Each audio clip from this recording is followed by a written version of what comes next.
Alrighty then. So, long time no see.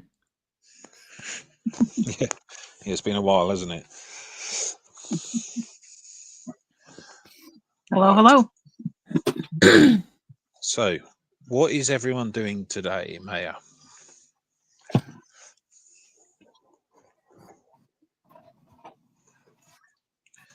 No, Maya's disappeared. So, Janelle, what are you doing today? Shit. Wait. I am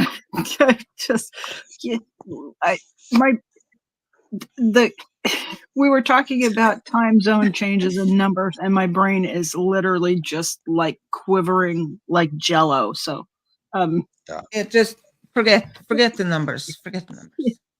Forget numbers. Am trying. Okay. I'm trying, but it's really dysregulating to try to process that stuff. We'll get it. We will get it figured out. I'm going to take a breath. And, we're going to get paint and we're going to put it on paper, and we're going to see what happens. Yes. Pretty much. Exactly. That's our goal anyway. Yeah, that's our goal. We're going to put paint on paper. We're going to see what happens. Yes. And I'm going to start with this wonderful pen. Well, I'm going to go for a similar thing to what I did yesterday, I think. I like doing that, so I'm going to have another go at doing something similar to that. So do we have folks in chat yet, or are we still just on our own here to... We have Monica just turned up. Hello. Hi, Monica.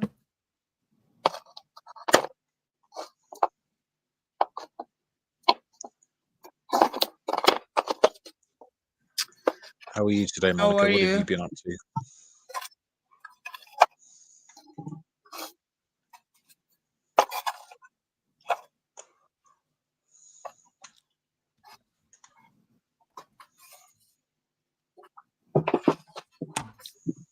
I tried to continue with this thing I did yesterday, with that kind of turned out not so great. Then I was thinking just to add on top. Well, you know my rule. It's not so great. It's just in process on its way to becoming delightful. So hang in there, stick with it. Yeah. But I was thinking I might have to pull out my acrylic because it's so dark, so I could kind of get it to show. Oh, I like that idea. Like acrylic white ink, and maybe can you tint? I just got some and I haven't used mine yet. But I think we can add watercolor to the white ink and tint it to different colors if you don't want to use it straight white. You haven't tried that thing? Mm-mm. So that's ink. Okay, because I wonder what this is. We're here for the ritual showing off of the art supplies section of the program. Yeah. Yep. I do like this segment, I gotta say. You two always win. Too. I don't know. You had a pretty good ink haul the other day there, Brad. Yeah. I know. I'm quite happy with that. We're a bad ink. And I guess a few years from now you will join us with all the weird crazy stuff. Yeah. Just haven't had time to. I'm looking for my masking fluid now. Yeah, I'm feeling adventurous. I painted with you guys, and then I went live on my channel, and I played around with the yellow ochre a little bit, just seeing what it's like just straight, and then adding in a little bit of sepia and ultramarine blue. Here we are with some hooker's green, cobalt blue, and I think this was burnt sienna, because I was getting some beautiful orangey tones out of that. So Yeah. learning. I've seen the many people they make this that big charge or squares, and they Yes. for mixing, and they kind of mix yeah, from light to dark and more like, and I am just thinking, I tried that and I was like, how do they get kind of the same amount of paint in each, like different colors? So Mm-hmm. I think they I no, I could they just like do it on the like on the hunch, or it I they think have the there's feeling for it, but my brain could not process that thing. I think what's going on is there's an awful lot of mixing on another piece of paper to try to come up with exactly the right ratio before it goes on to the swatch card. And I think if I was younger, I could spend time doing that, but I would rather just experiment on those pebble shapes and go from there at this point. Yeah, So my I swatches are very kind of informal in that way. So yeah, I'll find I something and then I get an intuitive look at it. I don't really need to have a full worked out color swatch where everything's 20%, 60%, 80%. That's even a young if I person's game. yeah, right. Even if I had a chart like that, I would never ever look at it. So yeah. But, You two are disgustingly organised, disgustingly well organised. It's yeah. I prefer the chaos. Hi, Mrs. Gigi. I was born in the Gigi. chaos. No, I'm totally over in chaos land. Oh Miss yeah. Gigi, hello, good evening, good afternoon, good morning, whatever time it is there. We are doing things, art things. I'm doing an art.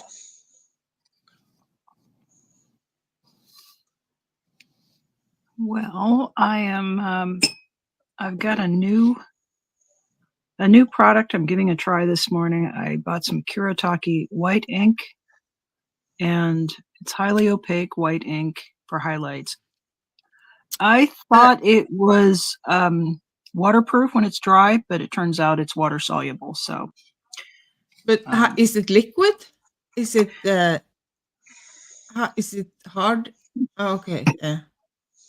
I thought it was supposed to be liquid, but it's full to about here. The container's about half full. So Okay. I don't know if it is intentionally this way. It looks like it got spilled out. It's But it's probably rehydrating. something. Yeah. Yeah, it's re-wetting quite easily. So Oh, you put water in. yeah, Okay. Yeah, that's why it looks kind of liquid. but it's just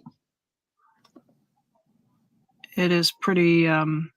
Yeah, and the jar was $7, so it wasn't I'm just inexpensive. waiting to see how long it takes for you to notice, Janelle.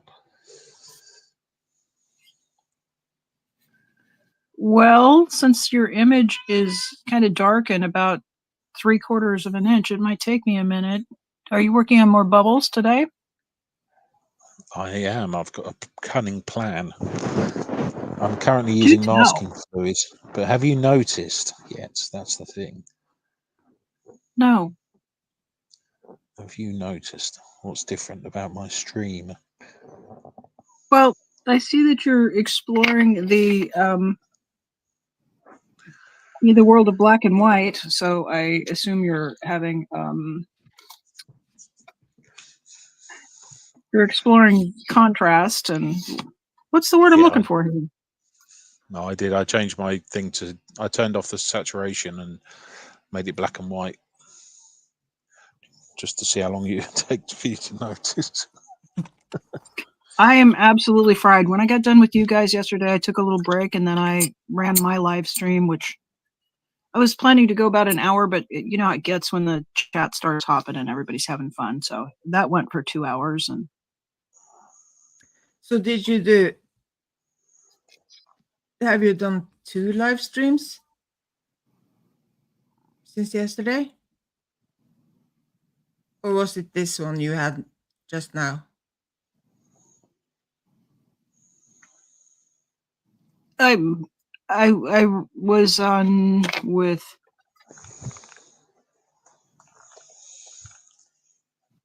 I don't know. I just don't know. No, I'm just okay. going to wash my brush. I'll be back in a moment.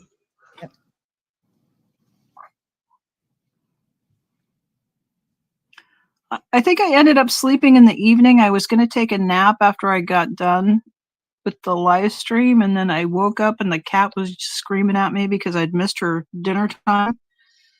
And then I was, yeah, I'm not sure. I don't know. I can't tell if I'm coming or going. It happens.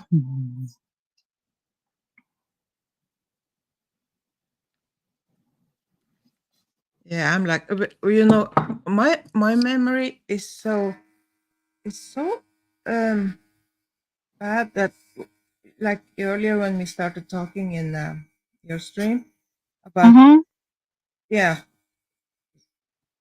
and then you're working in another I language. I cannot remember what we actually talked about yesterday because my memory is just Well, that was a 4.5 hour stream also, so yeah, well, but I know that my memory can be like, and maybe especially, well, I don't know, but like it was yesterday, I should remember something, but I do remember when someone like remind me, oh yeah, we talked about that. Oh yeah. But if someone asked me, what do you talk about? I will have no clue.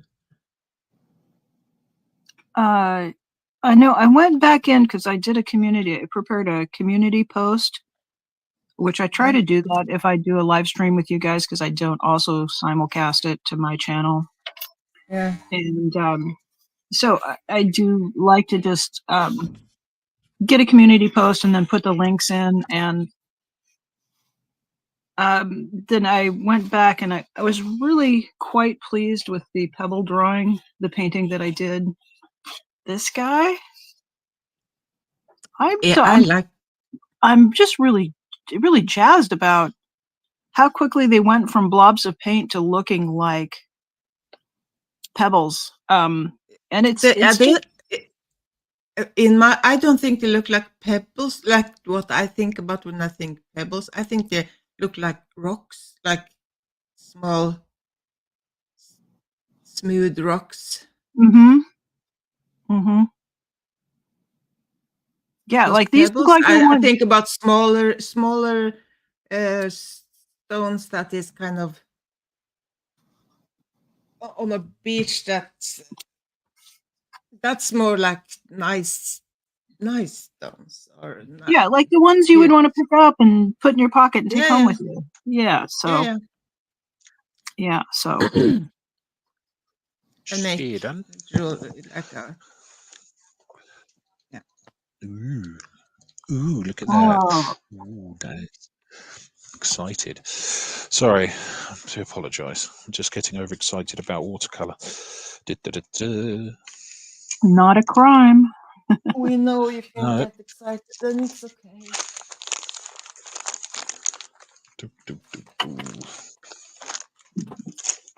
Well, this ink dries down really, really quickly. The white. Yeah. But how opaque is it? I'm trying to get it in a wash, so I'm not trying to make it opaque, but I think it would go on very. Let's just give that a.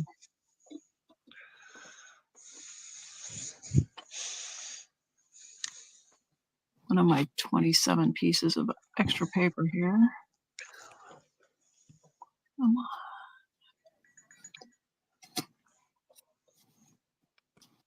So I have been really busy this week, so I haven't really taken the time to. I like to stop and reorganize stuff every so often, and feel like everything's a little bit You're chaotic. one of those people, organised. Well, otherwise, like, I'm not super organized. I just like to clean it up and then put stuff back in its, put the lid on the paint, get it all kind of thrown into the paint box, and then I can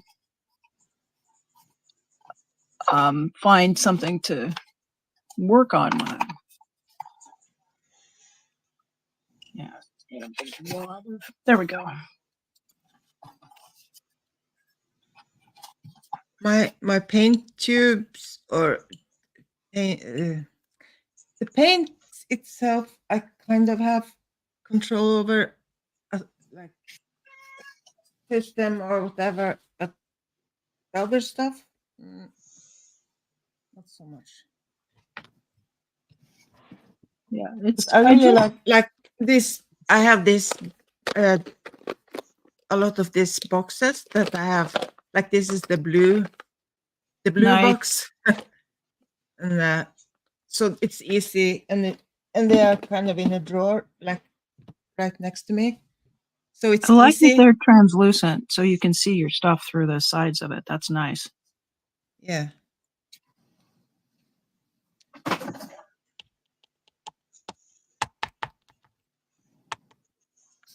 Well, my first impression is that these are, like, it's very opaque on that red. Oh, yeah.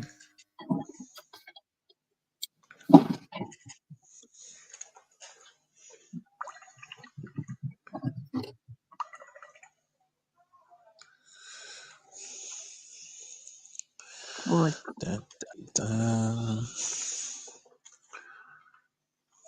my cat has a case of the Zoomies right now, and she's running back and forth across the room and just body slammed the easel that's holding my tripod. So if everything goes crash, you'll know it was the cat.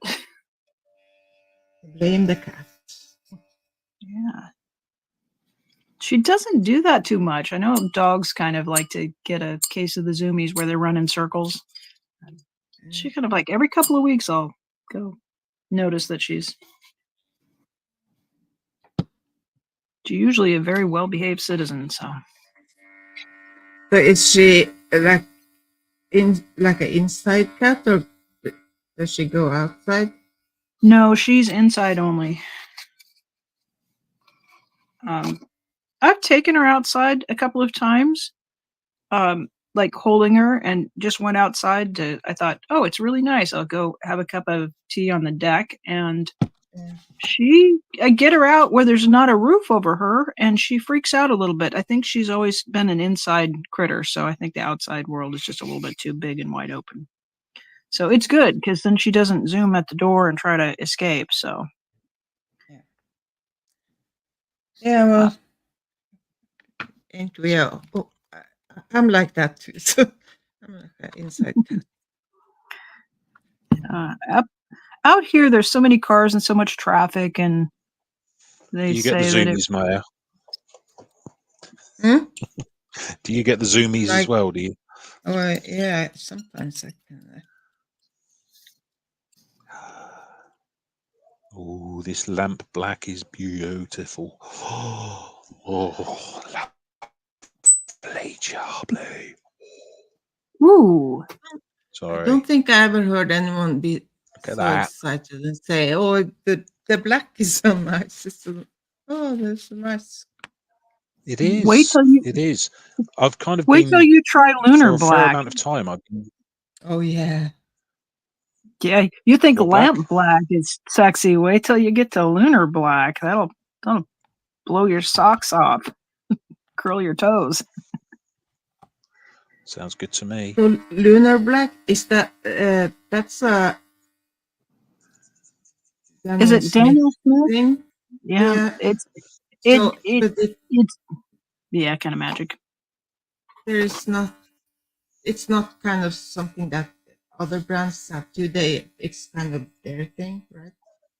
Because they have lunar blue and lunar, which is basically they just mix in the lunar black. Mm-hmm. Yeah. I'm kind of on a mission to explore these granulating colors. So as we do, I'm wandering around YouTube looking at people doing things with lunar black, and I'm just sitting there going, "Oh, that's cool! That's so cool!" There is a black paint you can get. It's considered to be the blackest black you can possibly ever have, and Oh, I it's read about that one that's really exclusive, and I want some of they don't. that. Expensive. Well, and they don't sell very much of it, and they're making a big deal about how you can't have any. So, of course, I want to see it, and I also want to ignore that kind of marketing. I think they have the same the same people that have like the whitest white also, or was it silver? Maybe silver. Like they have the mirror, so it's so silvery that when you paint it, it's kind of supposed to be kind of like a mirror. I think That sounds cool. something like that. Well, you realize that mirrors were made with silver, right? Literally. That's how mirrors are made. They use silver or an equivalent type material, pour back a glass. Okay, yeah, I always wondered what they made mirror of. Okay, then I know. Yeah, it's basically silver or something equivalent that's like a shiny metal, and they pour it on the back of the glass. Well, that's how they used to make it, at least. I don't know what they do these days. Yeah, and then there's a coating that's put over it, but very old-fashioned pure glasses. So you got this layer that I don't know. One of my favorite things in antiques are mirrors that weather, and they start to get those black spots and the little areas that drop out. Yeah. Yeah, it's cute, but not if you actually have to use it as a mirror. Then it's kind of annoying. Yeah, I like them hung in rooms just for ambiance to sort of reflect light and. Yeah.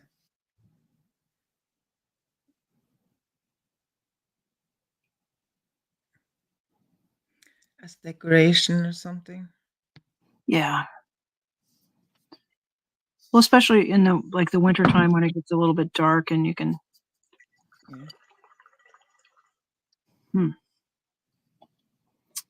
Well, I think it's great when we can show up and we're all have all the materials laid out and making it look easy.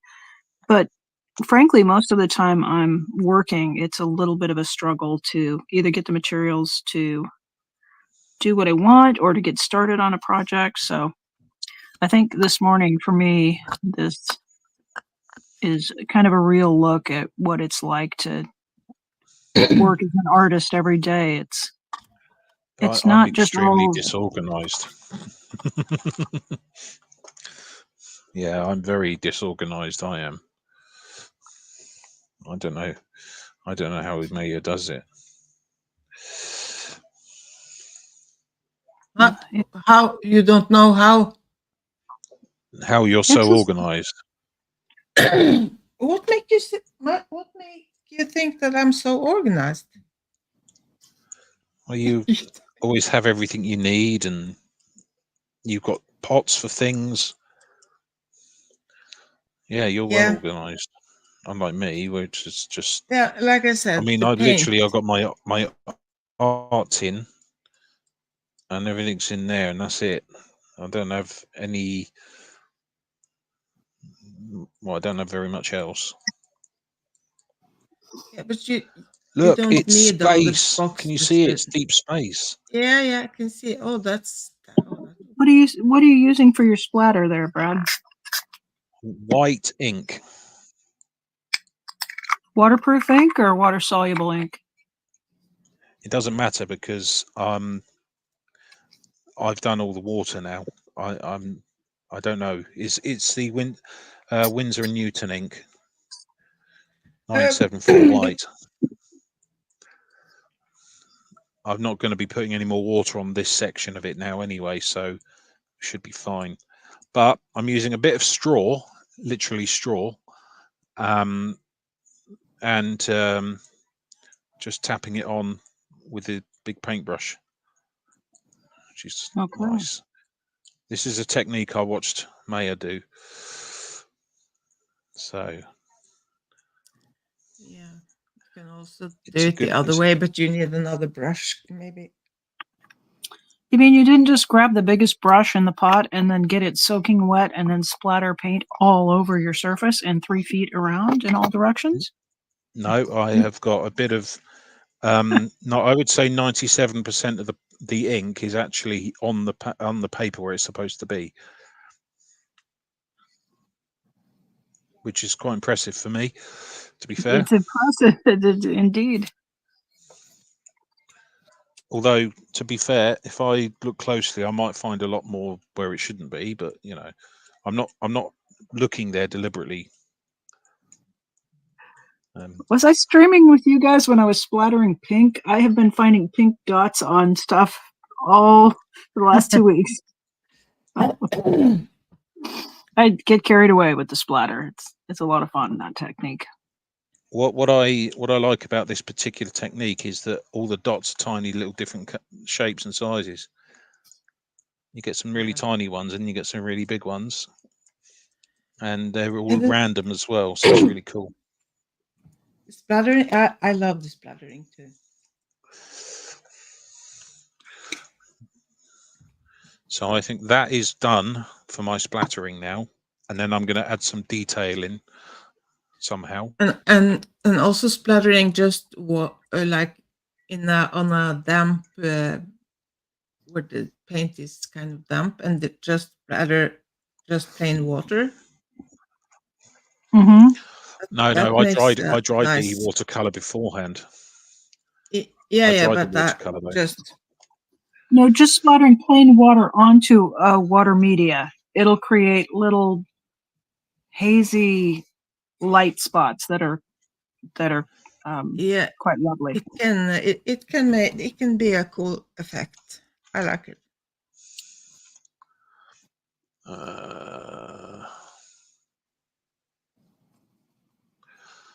Okay, so let's do this.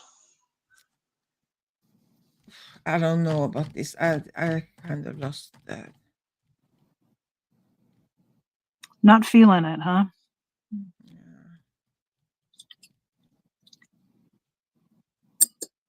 Well, this media is going to take me a minute to get the hang of. That's real clear.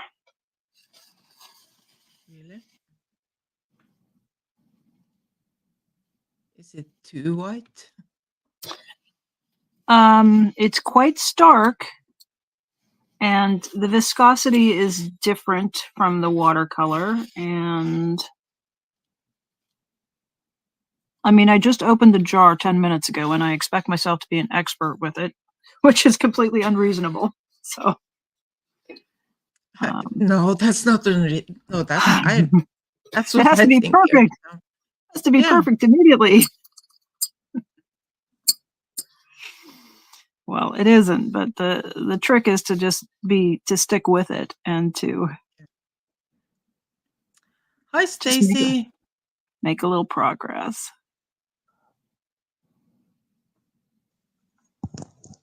Hi, Stacy. Maya, did you see my background on my laptop, my computer? Oh, really? I thought it was your phone. And my phone, yeah. Oh, and your phone. Okay. Yeah. Yeah. I like your pictures, so I add them as backgrounds sometimes. There you go. So Right, it's how not are dry you? yet. How are you doing? How are you, Stacy? It's been a while since I've been in this at this time we are streaming. Usually I have something going on, and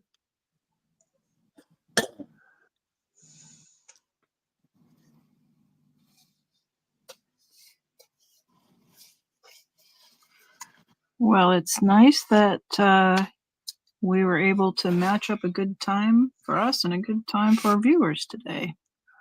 yeah. Yeah. Oh boy. Stacy, I do not believe I have seen you here before. I know that Maya and Janelle know you, but I don't think I've met you before. So welcome.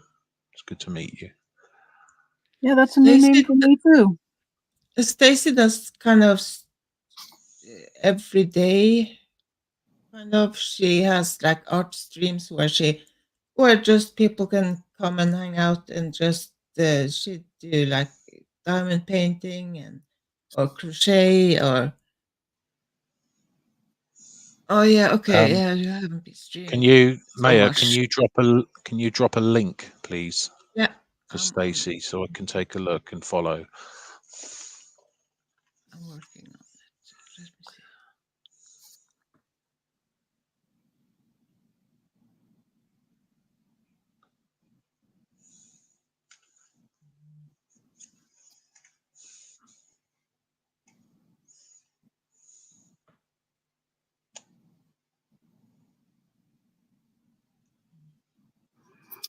Well, that does come on, lays down. It looks fairly stark.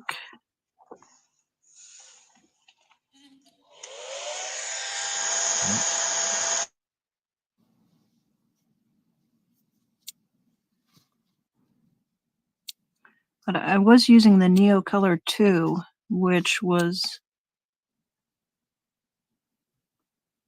not standing out quite enough. So I think with a little bit of practice, I think this might get us those highlights I've been trying to achieve. Yeah, that's great.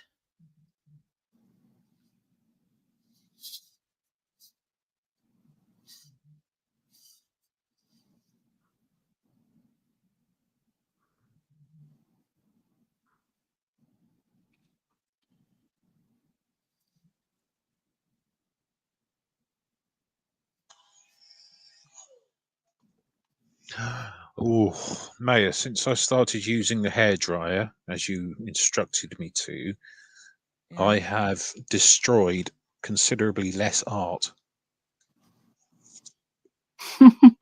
Really? Yes. Patience is a tool in the artist's workbox there, but I know Yeah. I'm not willing to use it nearly enough. I'm like, this isn't bone dry, but I'm just gonna go ahead, and then 10 minutes later I'm scratching my head going, why does my painting look so muddy? Because I I wasn't had a patient. I had a lovely picture the other day, and I ruined it because there was just one tiny bit of ink that hadn't quite dried, and I just put some water down to do something else. I Oh should have just no. waited, but that's okay. That's just me being me. If I don't screw something up at least once a day, then there's something wrong.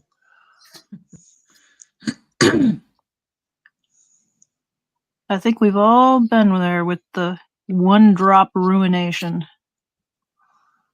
Oh yeah. I mean, it wasn't terrible or anything. It was just, to me, it was because I could see it. No one else would have probably noticed.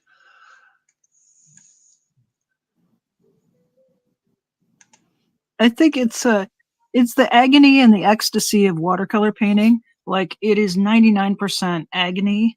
And that one time you can get the image where the wash is just perfectly gradated and the raw umber didn't bloom over into the pale yellow. You get done and you're like, I didn't have any technical disasters. Yay. That's hard to achieve. It's such a supposedly it is simple appearing medium, but it is to get very good at it. It takes a lot of practice and a lot of patience.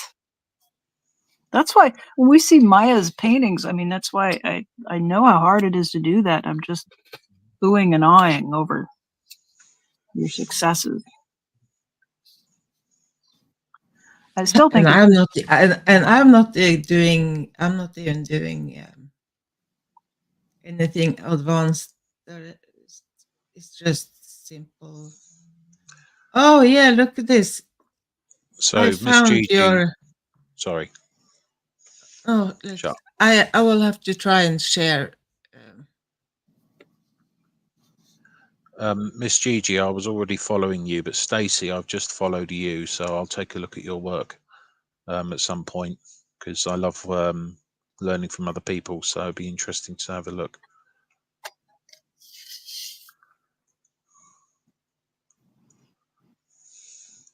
I'm starting to feel as if I am actually an artist, which is really weird for me. Because for a long time I felt like a tourist. Huh?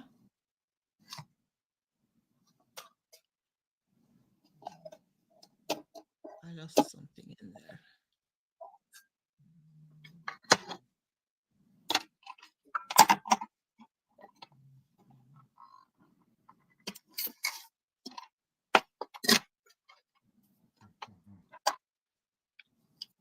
Look at this.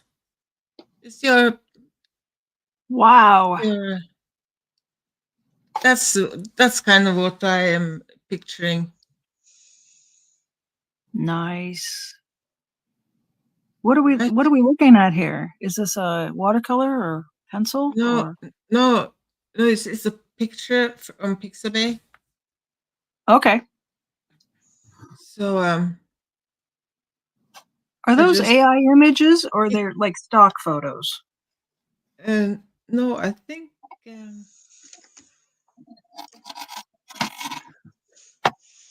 they're mostly like regular pictures. Janelle, I've actually got a really cool stone picture. If you're interested, I could email it to you. Something I took when I was up in up north. But I don't know. It looks like a real picture, but I don't know. But yeah, it certainly looks like the colors of it. Ooh, this one. I like that one. Green. That's the color. Somebody was asking me in my live stream, what was my favorite color? That one. That one that stands out on the beach as you're walking along. And this is kind of nice too. Turquoise.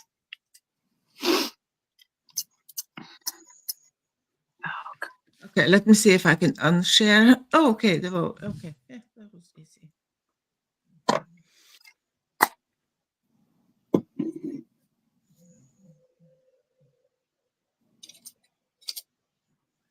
Yeah, Stacey May says, I'm very free form, kind of come as you are. Do as you will, even if it's diamond art. I don't have long form videos dedicated to specific things. Just art, whatever that may be at the moment. Nice. Exactly. That's I like that. I like that approach. And that's what I was earlier in your stream when I said I'm so glad that we can just kind of be all over the place. Like we can paint and we can talk and we can, we don't have to worry about. Oh yeah, no, the viewers won't. We won't get enough viewers with this or whatever. It's because whatever. Yeah, that's not my jam. Yeah, no. And there's a lot of content creators out there who are setting up their studios. They're being very scripted, very deliberate with their content, and there's a place for that. That's not going to ever be my strength because one, I'm retired and I don't have time to. That's not my drive. My drive is to show up and do art and Yeah, just if it's do what I'm doing in the moment. And if somebody wants to hang out and chat or maybe be working on art while they've got this playing, then that's kind of where my sweet spot feels like it is for content creation. if everything should be perfect, I will never get anything done. I won't. Exactly. I will be so afraid to mess up, and I will be so afraid to just Janelle, check your email when you get a chance. I've sent you some pictures I took Alrighty, recently. will do.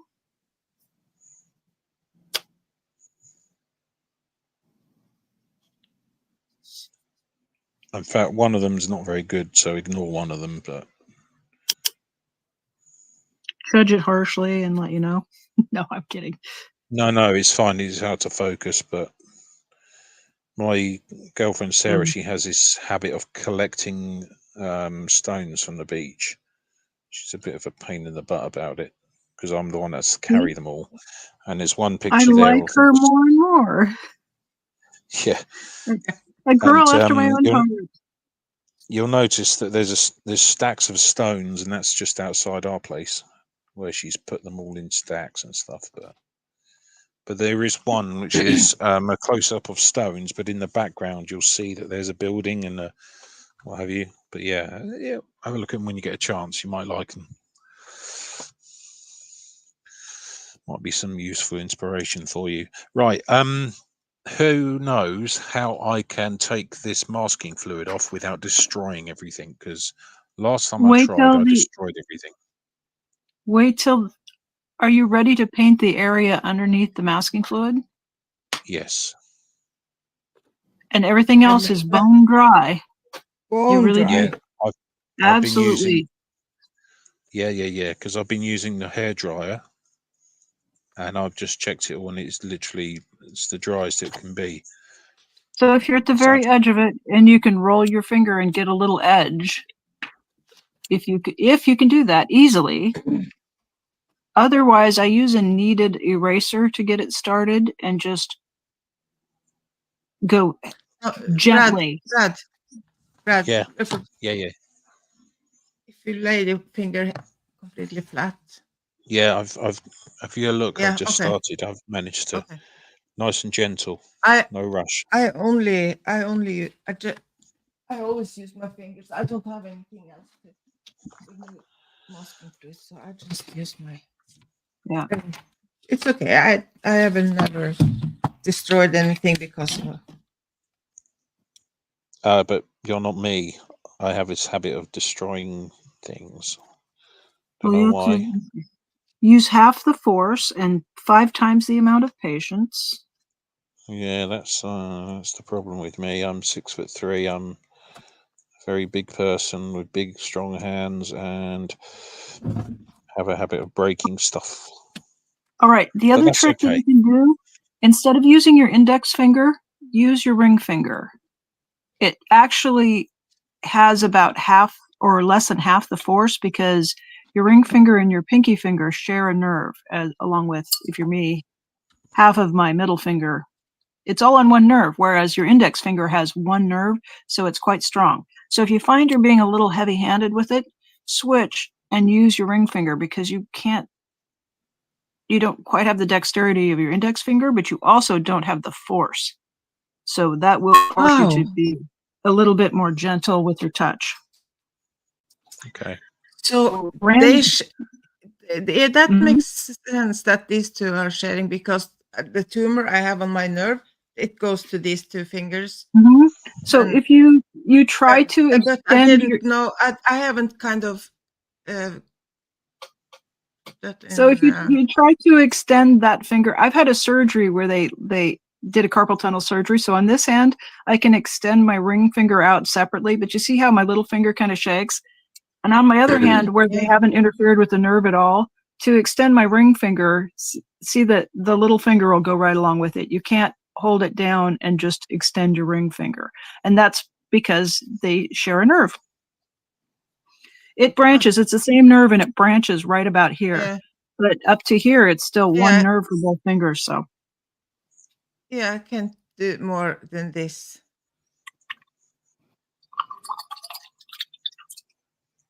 It's impossible to. Then you have to go. Huh. I used to win bar bets, which is I bet you a beer you can't do this. And then I would go. And the other person would try to do it and their hand would go boop. It's Okay, well, I can do it. Oh, just I thought it was like I bet all you the can't way. do this.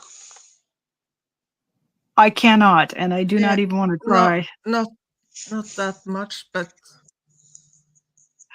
Is quite a bit. that all of your fingers or just the one? And And did you get an and injury and the Just the or? one. thumb Just and the the one. thumb.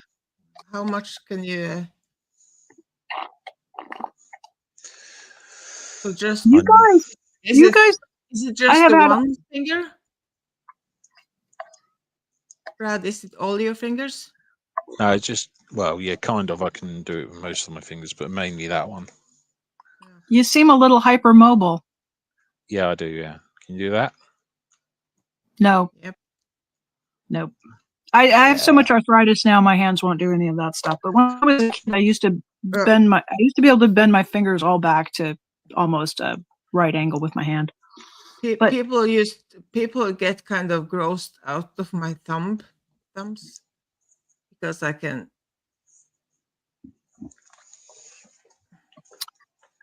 did you know that there's an association between hypermobile Ehlers-Danlos syndrome and autism? Nope. Yeah, I'm not sure. So it is it? We never know what kind of turns this feed is going to take, do we? No. Yeah, Yeah. I know what you mean, and I'm on my best behavior, so it's gonna be, it's gonna be good. Yes, you are acting I am. really good. I'm always on my best behavior with you two around.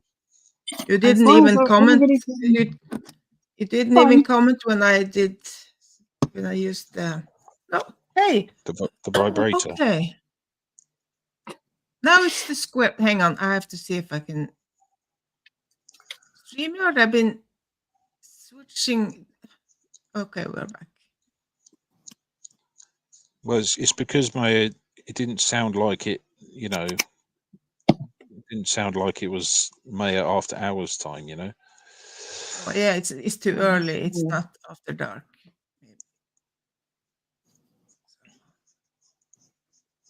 Is that how you get? Oh no, I'm not going to say anymore because I'll get myself in trouble.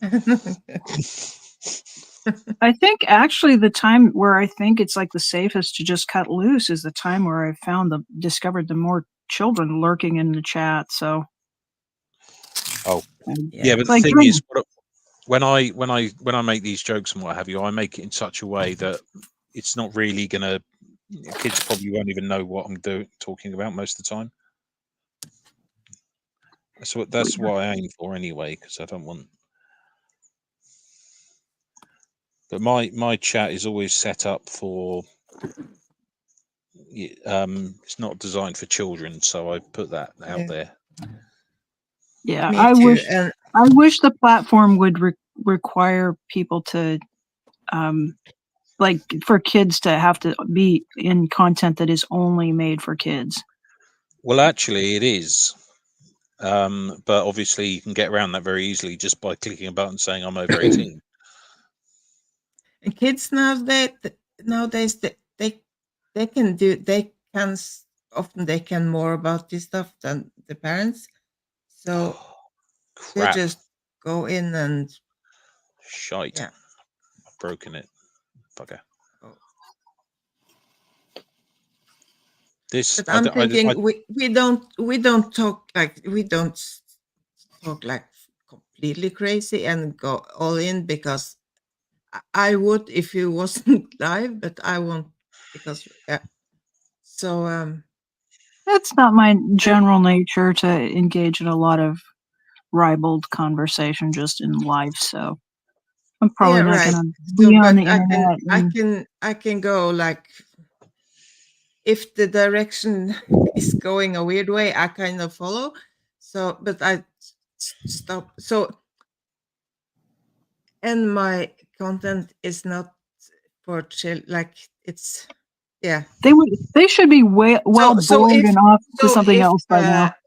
so if there are children, I'm thinking, well, it's they it won't harm them, to be honest, about when you think about all the crazy stuff they see, and games and shooting and whatever, to listen to us rambling. Yeah. I don't think they will have any trauma from this. yes, Stacey, that's me, the British flag guy.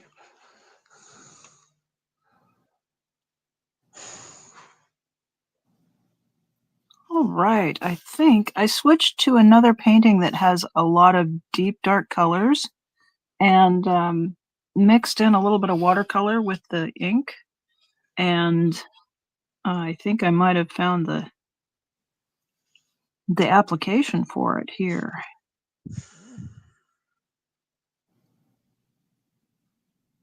It seems to mix with the watercolor without separating, and I'm just going to go and scream into a pillow for a second. I'll be right back. oh, Brad. No, did you? Oh, what did he do?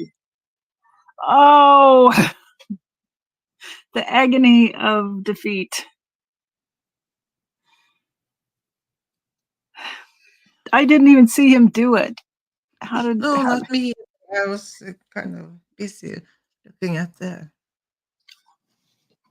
I can see we're going to have to talk about collage and Yeah. the way you can take those bits and pieces that are still functional and just cut them up and glue them onto something else. And Yeah, well, and even if the masking fluid took away some of the paper, is that what the frustration? I didn't see I it. think that was the. Hello, back. You okay, Brad? What happened? I could see you've had a It went, frustrating it morning. went, it went horribly wrong, and that's so frustrating because I spent so much time making that bit look nice, and then all of a sudden, this masking fluid rips up the paper. I did dry it properly and everything else, and Yeah, but it could be the quality of the paper. I mean, it's nothing special, but I can't afford the good quality paper at the moment. Sorry, but yes, Brad, go on, man. listen Yes. to me.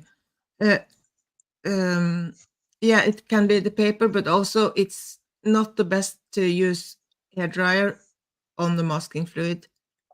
That's why I Right. kind of use the masking fluid so rarely, because I put it on and then it just has to dry like natural. So But it could this is be. how I learn, by making mistakes. Yeah. So Yep. I'm okay now. I just tell you what could have happened, or Yeah. of course, It's and the okay. paper. It's okay. I'm over it now. I'll start again and do Yep. something. So yeah, it's frustrating, but it's, I've learned from it now. So Yeah, but no, and eventually I'll be able to get some decent, better paper. So well, and the masking fluid, doesn't it come off easier? I know you don't want to leave it on there for a week, right? But Yeah. when I've used it and then tried to peel it up, like within 2 or 3 hours of putting it down, it always seems to cause a problem. Whereas if I let it sit for a day or two and then come back to it, it doesn't cure, but it seems like all the solvents come out and it behaves a lot better. So see, that's where I went wrong then. and It's then okay. the different masking fluids. I like liquid Frisket. And each of those brands is going to have a little bit different properties. So you just need to experiment and find the one that works best for your style and your way of working. And, it's just This is what I have. I can't read that. What brand is it? Winsor and Newton. Yeah, it's a good quality product, but it just might not work with your It's probably not. your way of being. So But Brad, it's okay. Yeah, go on. If you're doing are you trying the same thing again with circles? Slightly different, but yeah, I'm not going to use masking fluid at the moment. But if you are like have bigger areas like a circle, if you just take the masking fluid on at the borders, edge, not all the way on the space, just on the borders. And you just have to be careful. So yeah, you understand. I know what you mean. Yeah. It's okay. Just scream into a pillow and give Sarah a kiss and smack her on the butt, and everything is good now. So yeah. Poor Sarah. You're okay, a happy-go-lucky guy. It's okay. It's okay. It's all right. Come back and try again. Don't stew on it. Let's get back to it. I've been through a lot worse in my life. I'm not going to let this stress me out too much. There you go. No, I didn't. But yeah, it's always nice just to take that moment away and just that is you make 10 things and one of them you like. That is art. And when you have the expectation that everything you make is going to be a little masterpiece, then you're in for frustration and disappointment 90% of the time. Yeah, which is why I really do like the idea of making mistakes, because like I say, that's how I learn. Because you're not going to learn if you don't learn from your mistakes. I mean, I wish I made slightly less mistakes, but even still, it's okay. Yeah, I can live with that. They say that in the beginning you can like 10 paintings and one of them is good, and then 8 paintings in one of the so. The odds are always improving. That's kind of what I like about these dreams too, that we make mistakes because often they are so darn good, the artists, it's deceptive when all that people put out for their content is the perfect outcome. That's not the reality of being a working artist. No, which is why one of the reasons why I do like doing this live, because I personally don't really care if I make a mistake. It's just one of those things, but I think it's interesting that I'm able to make mistakes and people can see that I am making mistakes. Yeah. Oh no, I screwed that up as well. Shit. Salvageable though. It's salvageable. It's okay. It's okay. It's all right. It's just a tiny issue. Just get a little encouragement and then carry on, get back to it, try again. I find a lot of times, like, I'll get very attached to work and then something goes wrong and it's a little heartbreak, mini heartbreak and a lot of frustration. But then when you come back and you do a second version or a third version, there are tweaks and improvements that when you get finished, you may just well go, well, that is unexpectedly better than. So it all comes out in the wash. See what I did there? Wash, watercolor. Ha. Sorry. I'm making artist puns. So when I ran away, what did you two say? Because all I heard. Go on, carry on. I heard the tone in your voice and I looked up and was like, what the hell's going on? And then I saw your drawing all crumpled up and went, oh, we both just went, oh no. Oh dear. Yeah. It's okay. The It's okay. Frisket is just a bastard with I've had more than one painting be ruined with masking fluid. It's kind of tricky stuff, no doubt about it.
Really need to wash my paint water.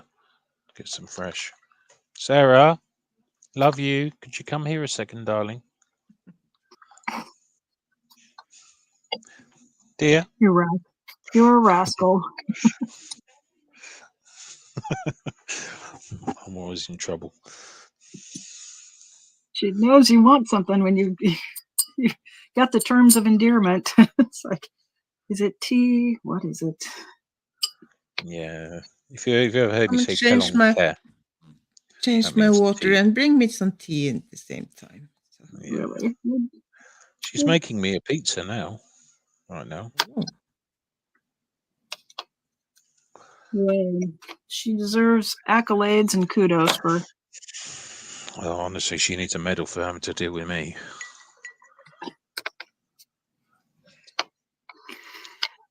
La la la. Right, back in a moment. I'm just going to sort this water out. It's stressing me out. Yeah, it's nice to have fresh water. That was the thing about doing the live streams. I noticed is that one of the things I like to do before I get set up is to just switch out the water, and it does make my work habit a little bit tidier. Notice on days when I'm not live streaming that the water gets extra murky, and it's kind of pleasantly purple at the moment. But the dirty water, that kind of freaks me out. I cannot. I know. So well, I keep I change the water probably more than I need to, but it's a good habit though. It does combat muddiness in the painting, and then I do keep a minimum of 2, if not 3 or 4 containers of water, so that I can rinse in one, swish the brush in one, and then dip into the clean water to bring that clean water over for my paint mixing. So I think that's a mistake a lot of beginners make, is just using one container of water. Yeah. And it really does help to have a nice container of clear, clean water for your paint mixing. Yes, but you're way too organized. You see, that's the problem. Don't tell us you only have one container of water, Brad. I do only have one container of water. Oh, Maya, you lecture him. I can't. Yeah, but he has. Do you have just the tiny one you have? No, when I work at work, I have a tiny container. Yeah, but I know. If you look, hang on 2 seconds. If you look now, you'll see this is my water here. Yeah. That's what I've just cleaned. Do you have a separate pot for washing your brush out, and then a real nice clean water to dip in? No, you Oh, see, what happens is, okay, and this is me. This is just me being me. What happens is I just try to make some yellow paint.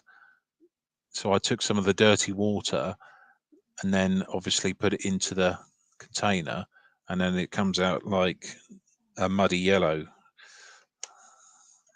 were you aiming for muddy yellow or clear No, yellow? no. I was looking for nice, clean, crisp yellow, which is what I got eventually by just abandoning that original idea. Yeah, I'm very But lazy that when it comes to things like that. but that's the if you have two containers, you can. It's easier to you kind of get Yeah. the most of the paint out in the first, and you have the other one to that's cleaner. Mm. It's one of those work smarter, not harder things. So actually, the lazy way is to have a container for rinsing and then a container for dipping your brush in and getting clean water out. Mm. Well, I could actually do that easily. I've got a bottle of drinking water here, which I could use. But then the problem is I would end up drinking it as well. Uh, I confess to taking a big swig of gritty paint water more than once. Yeah, I've done it a few times. I did it once on purpose, just to see what would happen. Oh, blurg. Hmm. There was a guy I was in the army with, and Just the we were once. on a we were on a training exercise, and you know these glow sticks. Oh no. We had access to glow sticks, so he broke a couple open and drunk them both. They're not no. poisonous. They're just not They're unpleasant. non-toxic, but it's still not a He good drank them idea. both, But, but but why? Why? he glow in the What? dark pee. Oh, Because Yeah, army. Because army. That's yeah, all. because why wouldn't you if you had that opportunity? I tried to remind him that the reason that chemical glows is because there's a glass case inside that when you snap, the other chemical is released, and it is glass. That's what I tried to explain to him, but he didn't listen and he drank it anyway. So, yeah, never mind. These things happen. Oh, years ago, I had some glow sticks, and I unwisely the cat was kind of entertained by them. You know, cats really have a visual system that's tuned in to see lines and differences between things. So that's why they're attracted to pens and pencils and things that are kind of straight and glow stick shaped. Anyway, I unwisely was playing a little bit of a game with the cat because he came up and batted the glow stick a little bit, and I thought it would be a good idea to play with the cat with the glow stick, and he pounced it and bit it, and I immediately panicked because at that point I didn't have the information that glow sticks are non-toxic. I mean, don't feed your cats glow sticks. But but so I capture this cat, and I'm wrestling the poor thing, and I'm immediately thinking I've got to wash his mouth out. And so I've got the poor cat, and I've got the running water in the sink, and the cat is just all claws and elbows and yeah, yeah. buttholes, and I am trying to rinse the stuff off, and I can't see where it's at, so I turn the light off, and this cat has got he's got glow stick innards splashed up on his whiskers, on his head. They're all over by this time now they're splashed No. all over the mirror and the sink, his paws. I mean, everything is glowing. And I'm laughing Oh, now, but at the time I was absolutely panicked about the whole oh, I situation. cannot imagine. Once I let go of him and let him get on the floor, he was fine. Everything was fine. But yeah, don't glow sticks aren't cat toys. They just really aren't. But he was the best cat he was my best buddy. 16 years. I miss that cat still. Yeah. But boy, that was a scene. The whole bathroom was lit up. can only imagine. And this poor cattie's like, what the hell did I do that you're trying to drown me in the bathroom sink? Yeah. Like, I'm just playing with a glow stick. Hi, Lynn. Lynn.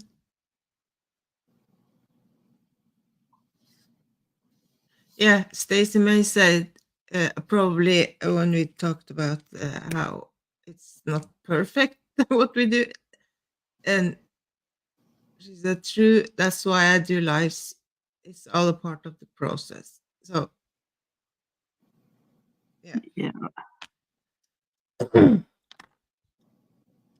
oh, Lynn, I got a question for anyone who does any kind of coloring. Yeah, give us the I question. do coloring. I like coloring. I don't use markers in my coloring though. I'm a big fan of colored pencils for coloring. So I I hope can it's a answer good. your question, Lynn. I can answer your question, guaranteed. You need to talk to Maya or Janelle because they're the experts. I'm not. That's my answer. Well, it depends. We love a question. Is it bad that I'm behind on coloring book pages? What do you mean by behind on coloring book pages?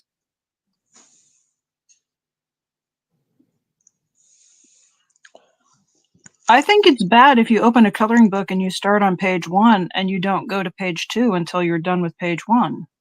I think that is absolutely an unreasonable thing. I think you should be able to go to your coloring book and pick out whichever page inspires you that day and tear that sucker right out of the book and just knock yourself out coloring. So I tend to agree. Yeah. it's just paper and it's there to give you pleasure and to bring you happiness. So Yeah, to have a coloring book and kind of like, yeah, I have to start in the beginning and kind of work my way backward. So can I just say, everyone, for the record, it's better than that. Huh?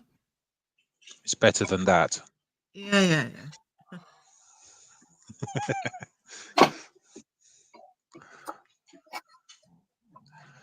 No, no one else got the joke then. All right, fair enough.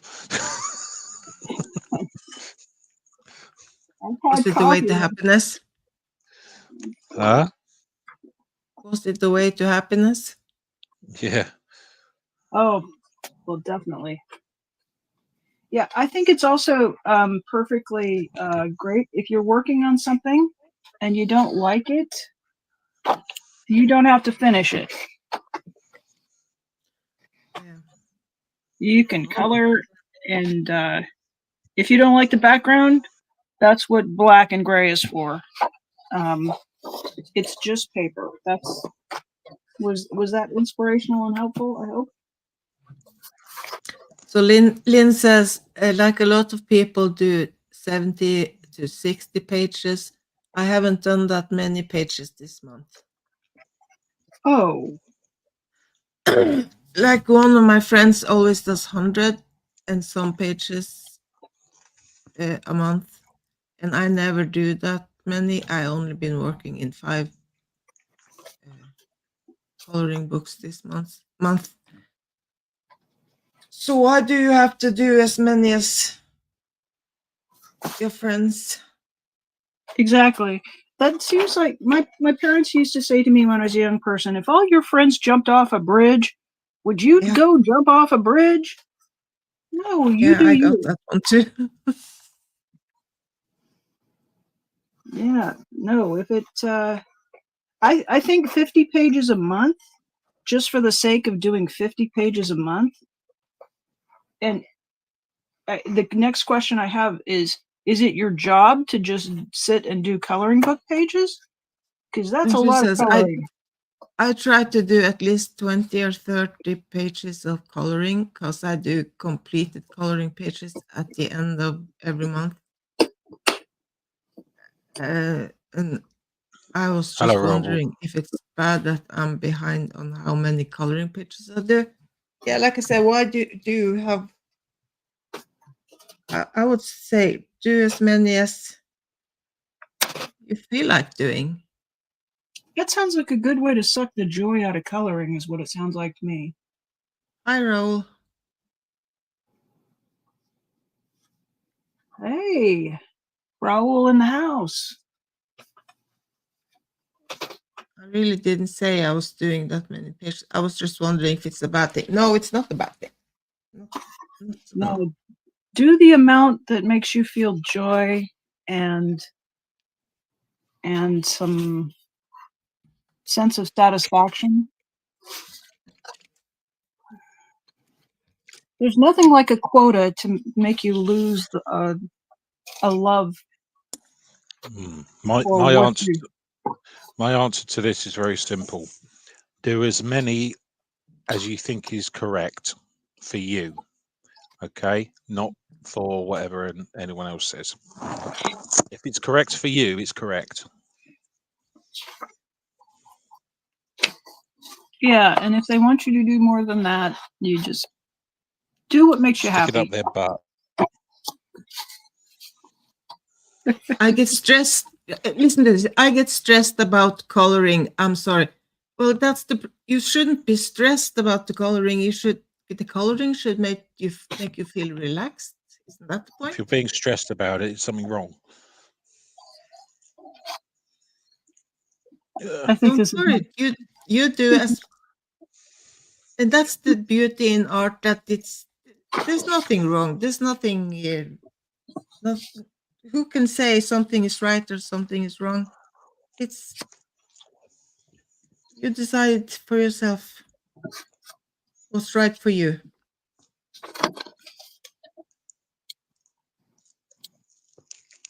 yeah. If they start giving you a hard time, just tell them to stay in their lane. You color the way you want to color. Yeah, like I love journaling, and I got other hobbies too. So yeah. No, you do exactly what you feel like doing, and it's all good. Yeah. I And if promise those you. those There is friends no coloring book police, and there is. if those friends are leading you astray, you just tell them bye bye. Send them on their way. That concludes this portion of my show and tell for this episode. You're not in Scientology. You can do what you want. That's And right. hello, Martha. Hi, Martha. No, when I think feeling pressure like that is really that's where creativity and joy ends. And yeah, I do art because it helps me to feel positive things. I don't want to feel pressured, but I'm not a graphic artist. I'm not working as an artist at this point. I mean, Maya and I both had experience in sign shops where you don't have to like what you're doing, but you have to do what you're doing because that's what the customer wants. And it's not always a very positive way to live. I would say that's a job. It's different with like with hobbies, and yeah. So your hobbies hobby is should supposed to be relaxing and relaxing and give you a sense of calm and happiness. And if you're feeling like, oh, today I have to do 5 pages, well, that's kind of like the illustrations I'm working on, because I know I will get them done, but it's just my way of, and I'm struggling kind of to get it done, but so I get stressed, but that's kind of a job too, because someone asked me to do it and I kind of have to do it. So that's kind of a job too. So, but if that was just for for fun, that wouldn't be fun. That would be something I wouldn't do.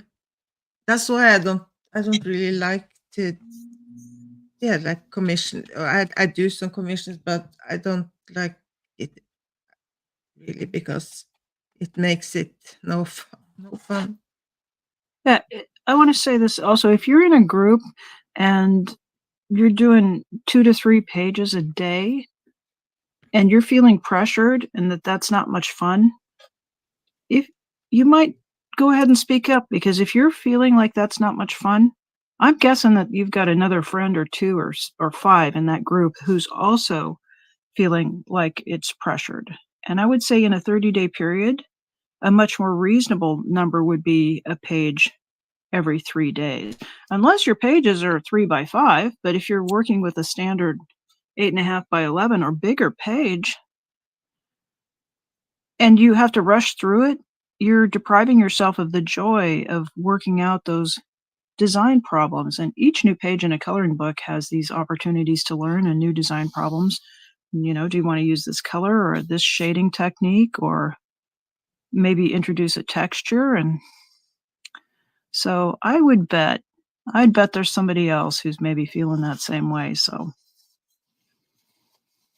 maybe by speaking up and lowering the number of completed pages you're striving for, and I think that we're also assuming that you're not in a coloring book race. You know, if that's the point of the group, I guess people have fun how they want, but that wouldn't be fun for me, because I like to take my time with it and just coloring books are a way to color images that are things that I wouldn't necessarily draw. So Yeah. brushing seems counter to the point of working in a coloring book. So I hope that helps. I think we're all about the joy. Hey, Mama Juju.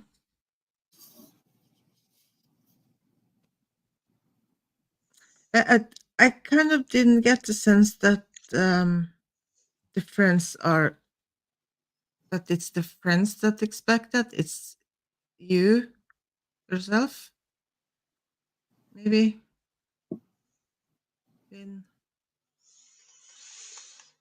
I don't know.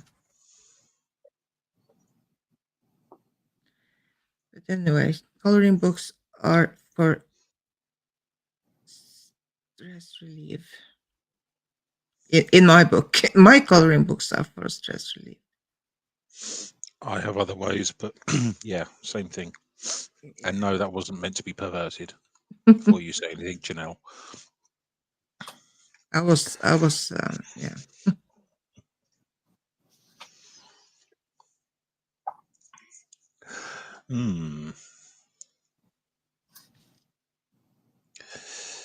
How do I do this?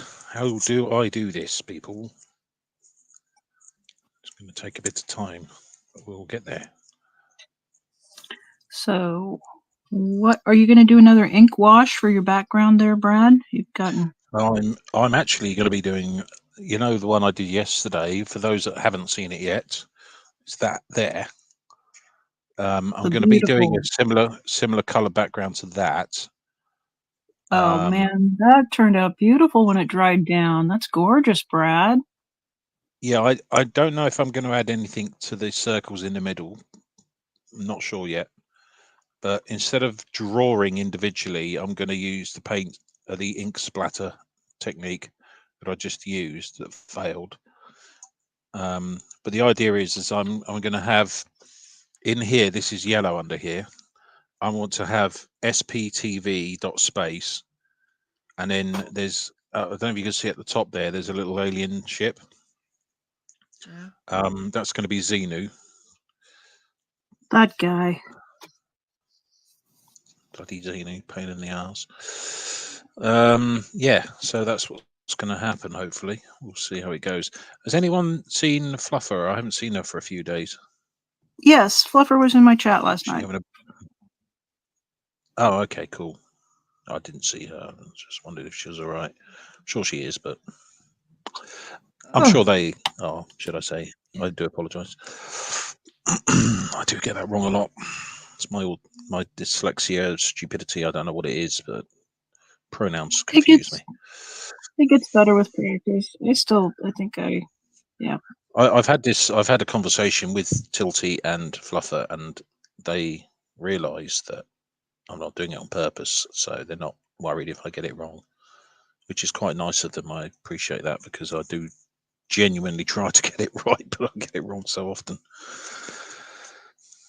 I have to, shout out to both Tilty Bird and Fluffer. I really enjoy their art feeds and hanging out and just being in their chat.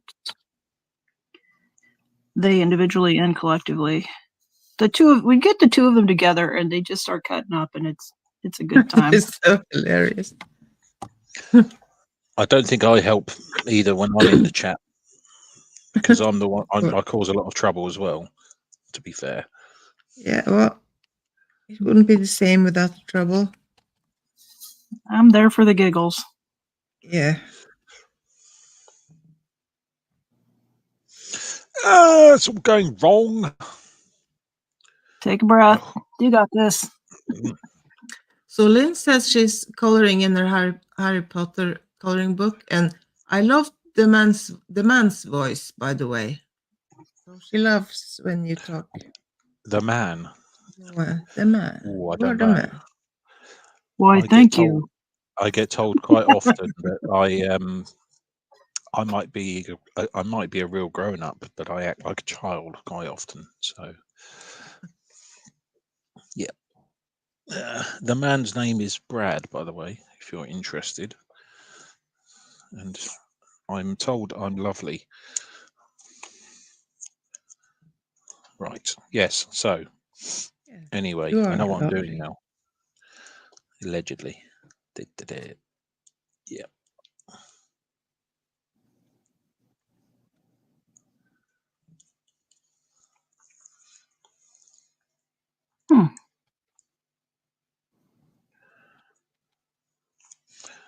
Focus. Oh, look at that. Oh, yes, look at that. Beautiful. When I start hearing about Xeno, I think about that episode of Star Trek where they encounter the character who captures them and transports them into this new world. It's the episode where Captain Kirk kisses Uhura. And then at the end of the episode, you find out that the super powerful being was just a child, and he was treating the Enterprise like a toy. Why wouldn't you want to kiss Uhura? Right. Beautiful lady. I think even women probably feel the same. But I could be wrong. Is this the movie? No, it was one of the episodes of original Star Trek. And don't I think ask me which one. I don't know. Was the character's name Trevelyan or something along those lines? Anyway, a Trekkie. If there's a Trekkie in the chat, I'm sure they can set us straight. But when I hear this nonsense about Xenu, I just think about this space alien who is all powerful in our world, but it turns out he's just got the maturity of a 7-year-old, and that's what I think. Yeah. Maybe that's Xenu. Probably me then. It's probably me, to be honest. I've got the maturity of a 7-year-old a lot of the time. Yeah, it's not Xenu, it's Brad. It's not Xenu, it's me. Lynn, if you look at my name, you'll see Dropshot Media written next to it. That's my YouTube channel. That is me.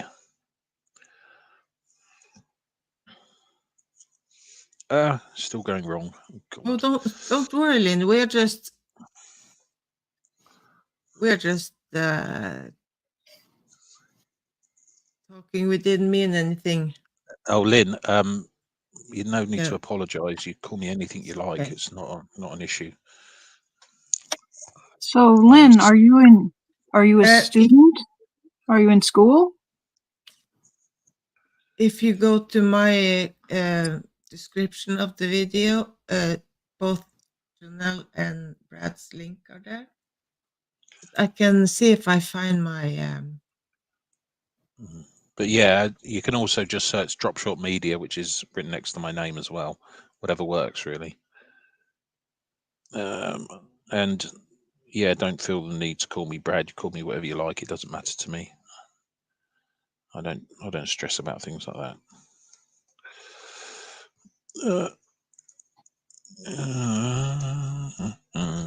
This is kind of working, but I have a solution. Kind of.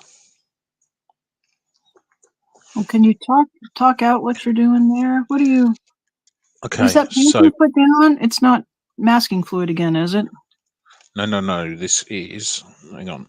Can you see down the bottom? Let me just get the autofocus going quickly. Okay, cool. Yeah, so you'll see here, I'm cutting out little sections for the. He's masking. Actually masking. Basically, I'm masking. Yeah, I'm masking the thingy so I can paint over it and around it. But as you know, me and masking fluid don't get on at the moment, so that's why I'm doing it this way. So I have a suggestion for this technical issue you're confronted here with, Brad, and that is Go that on. you can get glue sticks that are basically Post-it adhesive, removable glue stick, and you can Okay. also get sheets of Post-it paper. And then if you use your same circle stencil, I forget what they're called, right? And just trace out those same shapes and cut those out, and they will adhere well enough as long as your application of ink isn't too wet. But that will also work as a mask pretty easily, and then it comes right up. So you can either use the glue stick to make your own paper that's a Post-it paper, or you can use Post-it notes. Or you go to Staples and you buy stickers. Mm-hmm. Round Oh, the stickers. round. Yeah, with the And you removable just adhesive. point. This is my son. Like a Stop small. showing off, you two, with Huh? your knowledge. Stop showing off with your knowledge. It's not fair. I wish I knew these things. Sorry, I'm just giving you tips. I'm Did you joking. say son? Huh? You have a son, Maya? No, sunny. Like when I paint, if it's a sunset. A sun. The thing in Yeah, the sky. I was like, yeah. I thought you didn't have children. What is this Yeah, son no. you talking? No, I just have son. That is my only son. Oh, And by the way, I have to give him food, so I will be right back, or he will be throwing up. You just behave. goodness sake. I just lost a couple wrinkles in my brain trying to sort that out.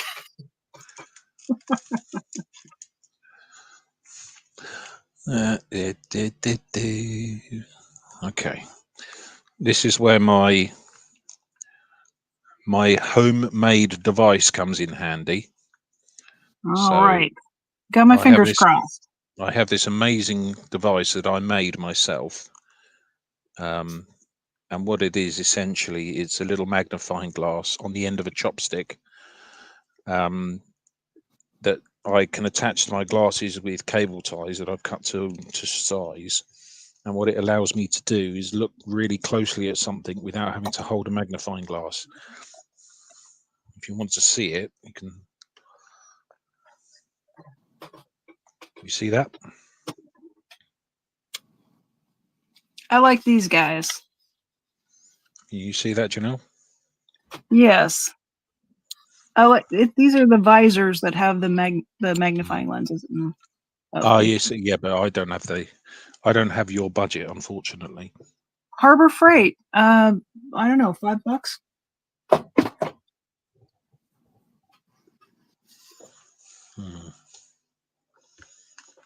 Yeah, I get a lot of mileage out of that. Okay, so that's that for now. Harbour Freight, yeah. I don't know if we've got the equivalent in this country. Do you have anything like a dollar store or a Dollar Tree?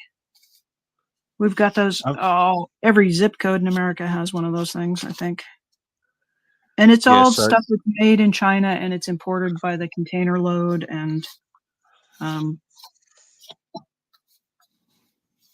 not super high quality stuff, but does the job. yeah, if you Yeah, just need a tool for a quick job, it's not, craftsman style tools, but you just need a little something, you can my knock things plan, in. my plan is I want to get a lamp which has a magnifying glass in the middle and a light around it. Mm-hmm. Yeah. Um, I've, I've got a I've got an Amazon wish list for my art supplies, so it's on there, and I'm going to get that at some point, hopefully. I think I've got a couple of those in the other studio. I use them when I'm doing quilting, and they work pretty well. The trouble is now the ones I have a fluorescent light ring around the magnifying glass, and now good luck trying to find a replacement bulb for them when they start to go out. So I use them sparingly because I keep thinking when they go, and then they're just material for the landfill.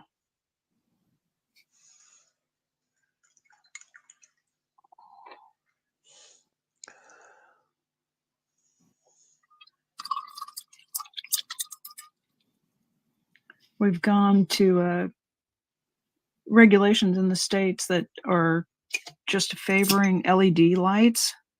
Mm-hmm. So, in this transition time before we get everything switched over. So we're running up against the point where the old incandescent and fluorescent fixtures they're coming to the end of their life, and then we've got these things we can't use. So I'm not really sure if the savings balance out at this point. Feels like we're just making a lot of garbage, but Well, an LED. If you can imagine, when you put a normal light bulb on, what you're essentially doing there is the majority of a normal light bulb is heat that's given out. The light itself is a small percentage of the energy put in. mm-hmm. So actually using a system that uses LEDs will reduce the amount of energy that you need to use considerably so. And I know people that don't understand that think it's a terrible idea, but actually it's not. I just don't like the quality of light from LED bulbs, and they start to go. And when they start to go out, they don't do it in this predictable way. They drop out certain wavelengths here and there, and so I find that to be visually confusing. And I don't know, it's just very unnatural to me. And also, like, I don't understand why LED bulbs can't have a longer lifespan. The ones that we first got had a really long lifespan, and now the consumer light bulbs, they blow out at the same rate as an incandescent bulb used to blow out. Would you like to know why? I'm can answer guessing it's planned obsolescence is my guess. It's exactly what it is. Yeah, planned obsolescence. That's why iPads, for example, I have an iPad 2. It works perfectly well. It's just the battery doesn't last very long now, and that's because of planned obsolescence. And it's cheaper to go and buy a brand new one than it is to, Rehab the go battery. Yep, yeah, we got to and stop that's living that way. deeply frustrating. And the reason planned obsolescence is, I don't know if you know this, but when they started making light bulbs, um, they Yeah, actually light made bulb used to be a 50-year. It would just last for decades, and then it used to last. They used to last a hell of a long time, and the reason is because they made them to last a long time. But they started. They call it the light bulb mafia. They started. Mhm. This is all the big companies. They started to actually build into planned obsolescence because they found that they weren't selling as many. And it's not just that; it's technology. As I say, it's like you find that with iPads, for example, Apples and whatever they stop working properly after a few years. That's only because they want you to buy new technology from them. Well, you used to be able to buy a toaster that made bread into toast, right? And you would have one and it would last 20, 30 years. And then I guess Yep. the people who have the factories say, well, if we give everybody a toaster that lasts 30 years, people don't buy toasters frequently enough for us to keep the toaster factory open. So now we'll put filaments in them that burn out, and your toaster will last, 2 years. So every couple of years, you've got to buy a whole new toaster just to I mean, economically support the I toaster don't, factory. It's ridiculous. I don't blame them. I understand it. It's from their business perspective, but I just think it's fundamentally wrong.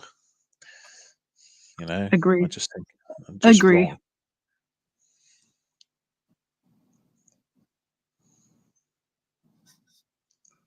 Well, and there for a while, you could buy a high quality toaster that would, it cost 3 or 4 times the price of your basic model toaster, but that more expensive toaster would last for years. I have a toaster I've probably been in use for about 20 years, but I don't make toast on the daily. But it's just galling to think that we can make things that are high enough quality and that we choose not to. It's so wasteful of resources.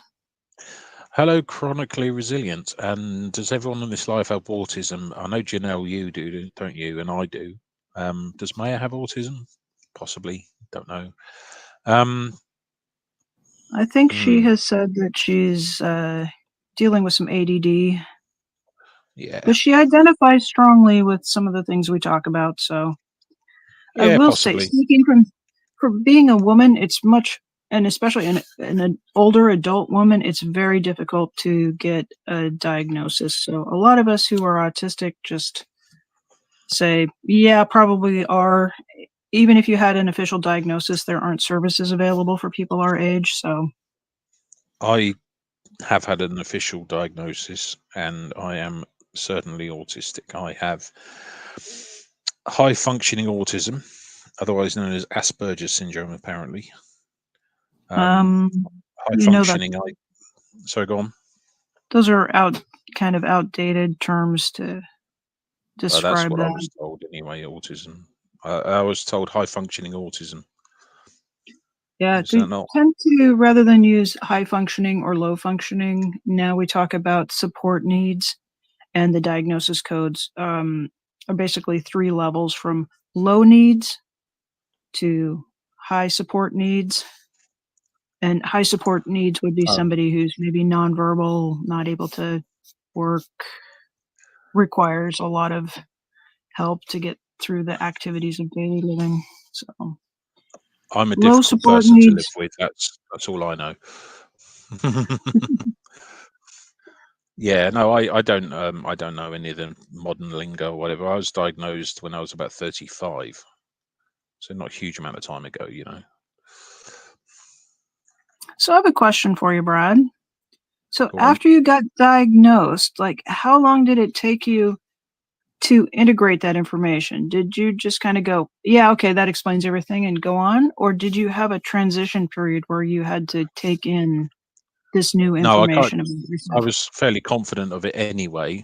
But the reason I wanted to be diagnosed, and the reason the psychologist, the person that I spoke to from our health service, I said, the reason is because I need to have things black and white, otherwise I don't understand them. I need to know, have I got autism or have I got something else?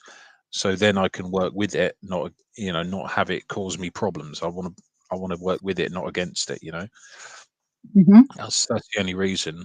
Doesn't matter to me what I've got, as long as I know, because before I knew I was autistic, I was having all sorts of problems, and now I know about it. I can understand it better and work with it. So now my communication skills are a lot better.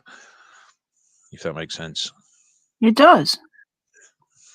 Once I found out, a lot of stuff fell into place, and I stopped being hard on myself because, I would compare myself to people who don't have the same challenges, and I would think, well, other people can roll with stuff, they can do it easily, and for me, I really struggle. And like a lot of people with autism, I'll be doing okay for a while, and then the demands pile up, and then I find I'm not functioning as well. So part of it is to think, I used to be able to do this easily, now I can't, and something's wrong with me. And nope, it's not anything that's wrong, and just wired differently. And I need to take more downtime between projects sometimes than other people do. And there's not any kind of changing your mind about doing things or having a stronger character. You, people with autism literally have periods of time where we need to take a downtime and rest in order to have our nervous system come back into a state of regulation so that we can get up and do it again the next day. So I guess I did lighten up on myself a little bit.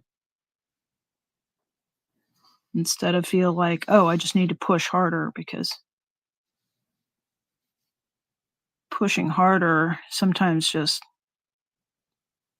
causes a more intense breakdown in the moment.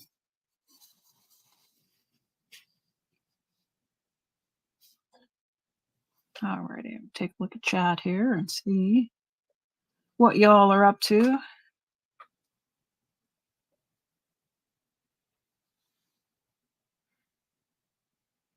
Yeah. So Lynn in journals, I asked you a question a while ago. I don't know if I saw an answer. Are you a student?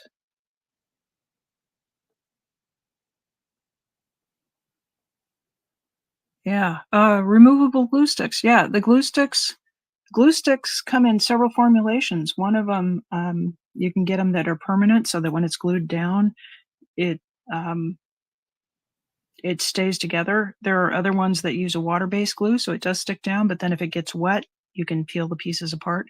And then you can also get ones that are sometimes they're labeled as removable, and there is also the 3M Post-it brand with removable glue. So you put that on, say, you might put it on the back of this, and then when you stuck that to another paper, you'll peel it off, and it's just like Post-it glue that you can apply to surfaces. So those are available in America at office supply stores, pretty widely available.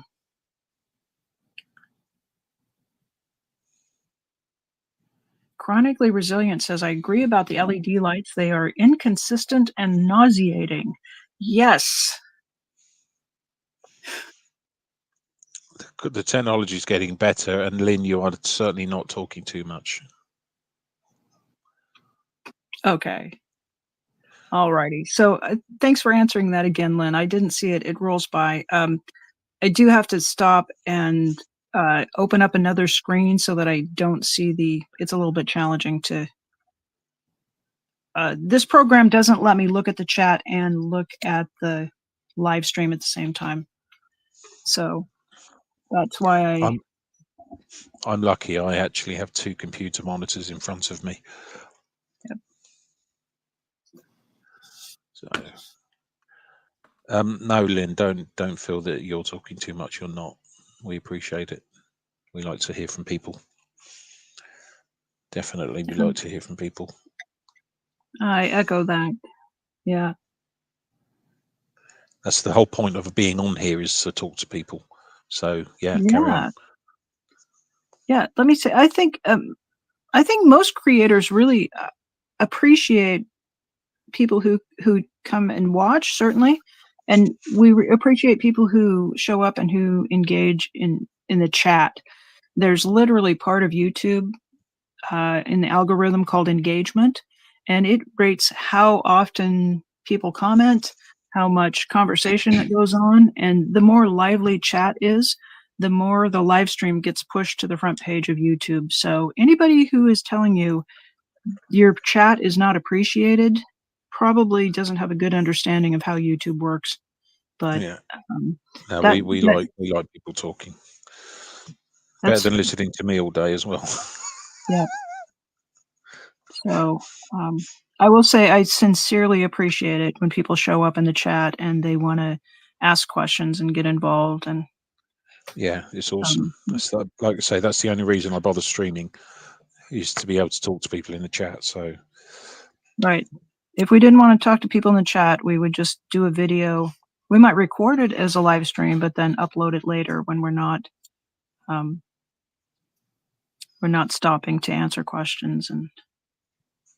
And there's there's room for both of those formats, but this is a live format, so we do expect that people are going to chat. And we also use moderation, so if the chat gets off topic or people talk about things that are not appropriate to the stream, then we do have the tools to be able to shut that down. So I don't think we've ever had to in Pop Groomer was on a stream the other day, yesterday for me, whatever day that is for you, I don't know. And she made me mod temporarily because there was a person in chat who was being quite disrespectful, not just to Jen, but also to other people. This person had a warning and didn't listen to what he was told. So I basically binned him straight away because it's just not acceptable. People can have their opinions, that's fine, but when you're told you're being disrespectful to people, if you don't stop and behave yourself, then you're going to get banned straight away. But we don't have that here. We're really lucky. We've got some amazing people, and Jen very, very rarely has any problems on her chat as well. In fact, most of the problems that Jen has on chat is usually from me, to I've be honest. been noticing around our community that there have been an assortment of trolls. And I was in Tori Magoo's chat the other night when somebody came in and they start off with 2 or 3 questions that are just, they're okay, but they're just clearly testing the water. And then Yeah. question 5 or 6 is just absolutely obnoxious. And I've seen that same pattern showing up in various chats for people who were on the sptv.space. So I think it's I've noticed. calculated, and I think it's probably the same person or group of people. I believe it's probably OSA being, or maybe if it's not OSA, it's individuals from Scientology who have been asked to go in and cause trouble, which is, we were trying to be nice to give this person an opportunity. If it is in fact someone from OSA, then we want them to have an opportunity. But the moment he to be rude and disrespectful to Jen is the moment I kicked him out. Good. Yeah, I was. I think Maya mod's on my channel, and I think we timed somebody out because of we were in the vertical format, and it doesn't really make it easy for you to block people. But the next time they showed up, I didn't even give them a warning. I just went. You saw my finger just go bloop, and then they haven't been back. So. So Lynn, the thing is, what you're talking about is you're talking about things that are completely relevant to what we're doing. So you're not spamming. If you were talking about, I don't know, racing cars, for example, or saying come to my channel, or saying, oh, I've got a feed, or go to this video, but that's spamming. We don't. What you're doing is you're vote for whatever. Yeah. Vote Trump. Brad, I'm going to have to time you out for that. You can do that. I wouldn't necessarily vote for Trump myself, but sounds like a bit of a scary prospect. I was so glad to get past the election, so we don't have to be sidestepping all that stuff. When's that actually taking place? Because they say November. that it's likely he'll get back in. No. I'm hearing that it's likely he'll get back in. Can we just not have this conversation? We cannot have this conversation. There you go. How's that? Thank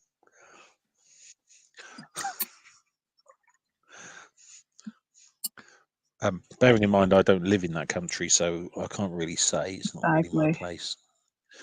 I Yeah, know. It so just shut every up, time Brad. it comes up, I think about leaving the jurisdiction. So I will pack up my cat in my suitcase and I'll come stay with my friends who live in the UK and Canada. Is your And cat going? someplace. Is your cat going in the suitcase? No, he's got a spiffy carrier, but it's just like we shouldn't live in a country where we feel like God, if that happens, I have to leave. It's not cool. But yeah. So Maya, how's Sander? Did he get lunch? Is everything good? Yeah, I sometimes he gets a little. Well, he was sleeping now, so he wasn't quite ready to eat. But I know that he had to eat like Yeah. stopwise. So because I kind of had to wake him up and say, "Come on, it's time Chow time.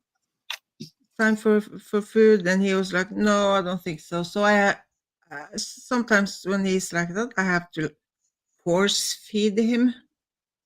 It sounds worse than it is, but Maybe spoon feed. Spoon feeding isn't quite as violent as force feeding. uh, Did you really yeah, coax him to something. eat? Yeah. Gentle persuasion Some is the technical term. if I have something, because sometimes I have if I have some leftovers or whatever, I can have it like mix it in the See you food. later, Lynn. It's good to have you here. Oh yeah, bye. So then I actually use a spoon to feed him, but now it's like kind of just to get the feed, like the food, the dry food thing, to get him to start. So then then it's okay. So I used to call it force feeding, but it's just because Yeah. When you say force feeding, I think of like getting a hold of the animal's muzzle and forcing their mouth open and shooting food into yeah, them. I know, but Not that's kind of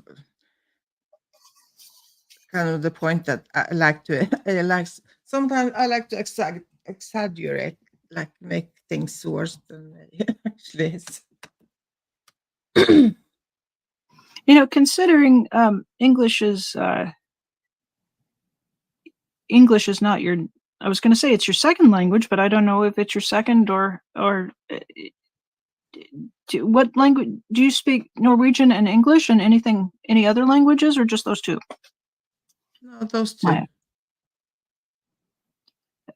Well, I think it's pretty remarkable that you are creating content in a language that's not your native language. I think that's really impressive myself. So I think sometimes I think, oh, I should clarify that and make sure that we're. Yeah, well, a lot Because of people do that, but I'm kind of surprised that I do that because it's hard. Well, I do feel like it's getting better because now we have been I've been doing this Mhm. for a while, so because it's like the more I speak, the more easier it gets. Yes. So More I pillow was screaming is in order, I think. huh? More Uh-oh. pillow screaming is in order. Oh shoot. The masks didn't work. Nope. Well, can you use an opaque white ink and just paint over the leaky areas? No, I can't do that. It will stress me out. It will stress me out. But that's okay. I've learnt again. Never mind. Remember to read. For Read. anyone watching, just so you know, I am capable of producing art sometimes. Sometimes it it's works. a learning morning here too. I'm not expressing my frustration. I'm working with this acrylic ink for the first time. I thought it was acrylic ink. It's actually a water-based one, and I am certainly having I'm having a lot of frustration. Not quite to the tear it up and stomp away level, but No, it I is. haven't. I haven't It's a streamed into. weird. I'll be fine. Seems like Maya's rolling pretty well this morning. How are you doing today, Maya? Is things coming together? Are you? Are we just frustrated all across the board here? Yeah, I think this was not. I don't know why I started this actually, but it was not. I don't know. It just no comment. I know Sometimes the it goes that feeling. way. It's The art's okay. not great, but the company's good. Yeah. Mama Juju. Hello. We are having some degree of failure today, to be fair, but we're getting there. It's mainly me with the failure, but we're getting there. I think I'm on my fourth little pebble drawing here, so I'm trying to not use a lot of what I call the short words. Damn it. So this is interesting. It's you get a little pigment mixed into this white and it dries down really gray and dull. So I'm going It full A4 now. so the white it picks up the watercolor beneath. yes. Yeah, because the first one that I was working on, the white looked really stark, and I thought, can I mix it with watercolor, which may not be the move, right? The move with this ink might be to use another ink with it.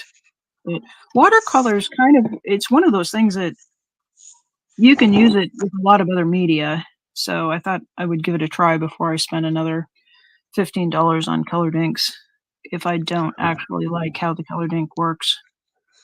So Momo Mama said a good thing there.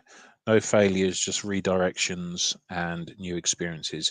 Yeah, 100%. I'm not Thank letting it you. get me down too much. I am just frustrated with myself, but it's okay. These things happen. I'm trying to learn from it. But it seems I didn't learn from it because the other method I used for doing a similar thing failed as well. So what about painting the spheres first and then masking them and then paint your background? How would I mask them though? You could use masking fluid over it. But the masking fluid Wouldn't that be the caused same? me the problems before.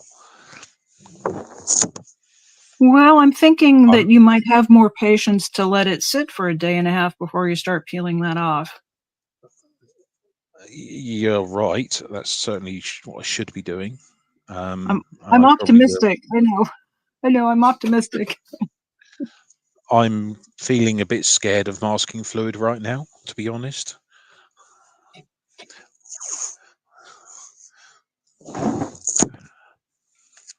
What does Mama think?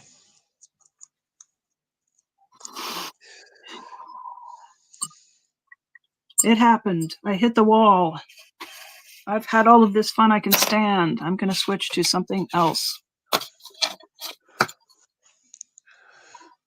How about masking fluid watercolor? 9. So I did get this to Oh, highlight that's the edges lovely. and so but as it dries down, do you see where it's kind of dusky and muddy? it might be okay. I think I'm going to let it dry down, and I will look at it in a few hours when I have a different frustration level. And then Yeah. before I switch gears away from this white ink, it dries very opaque over red. That's alizarin crimson, which is a little bit hard to cover. So for that application, and then this is over cobalt blue, so it's got really good coverage. But I'm going to take a break from that. I'm going to now for something different. I'm gonna work on more of these guys and just play. Enjoy, have fun. Exactly. Is it is it the new colors you got? New paint? Technically vintage paint, not actually new paint, but a new technique for me. So Oh, okay. yeah, so that is more playfulness, and Yeah. I think that'll be a good switch up. And I'm gonna switch out and use a brush I haven't used, and let's just see how it goes. I like to find in my stash and find like brushes I haven't used in a long time, and suddenly I have evolved or whatever. So suddenly I find a brush that this one is cool. I like it. So Hello, old friend. Yeah. yeah, that's like I kind of get a new brush because if I haven't used it. I've been mainly using the two brushes that you recommended to me, Maya.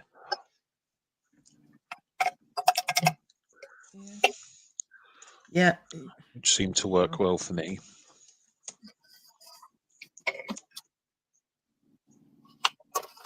Yeah, like you don't need that many brushes, but yeah.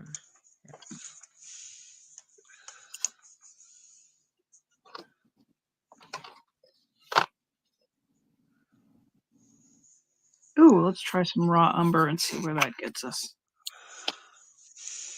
So I've got burnt sienna, which is a warm dark brown, and raw umber, which is well, it's a color I'm not going to describe, but we will see.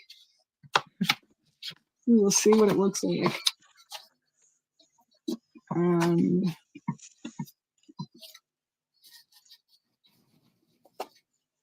I think I'll bring in a little bit of Viridian and see if we can get a good high green for this.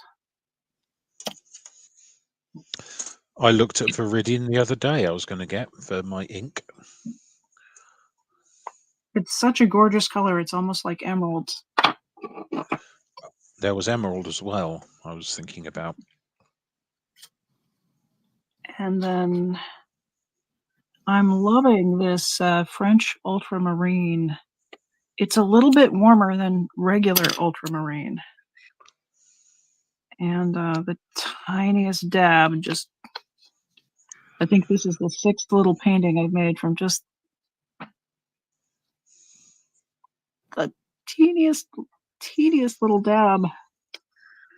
So this is your really old. Well, this one can't be too old because it's got the pigment numbers on the ingredients. So. Oh, okay.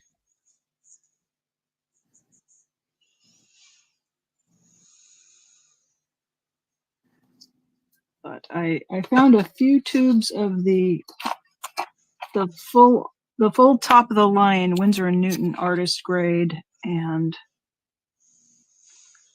oh my goodness, the colorant in this, like it just such a pleasure to use after dabbling through this lower end student grade stuff for a while. So yeah.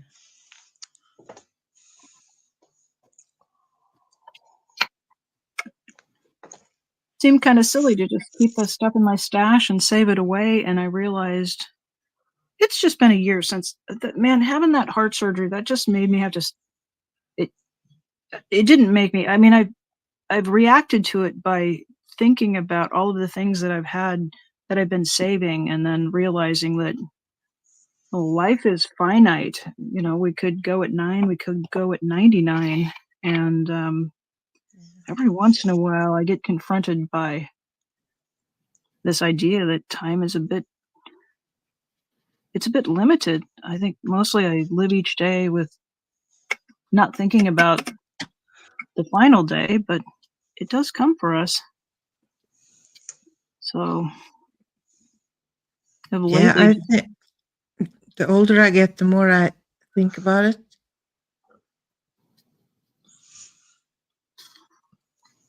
so I think if it means get out the good stuff and play with the good paint, that's what I'm going to do for now. I think that's maybe the best response to, rather than just worrying, am I going to die today? Am I going to die next week? Well, maybe. Live today.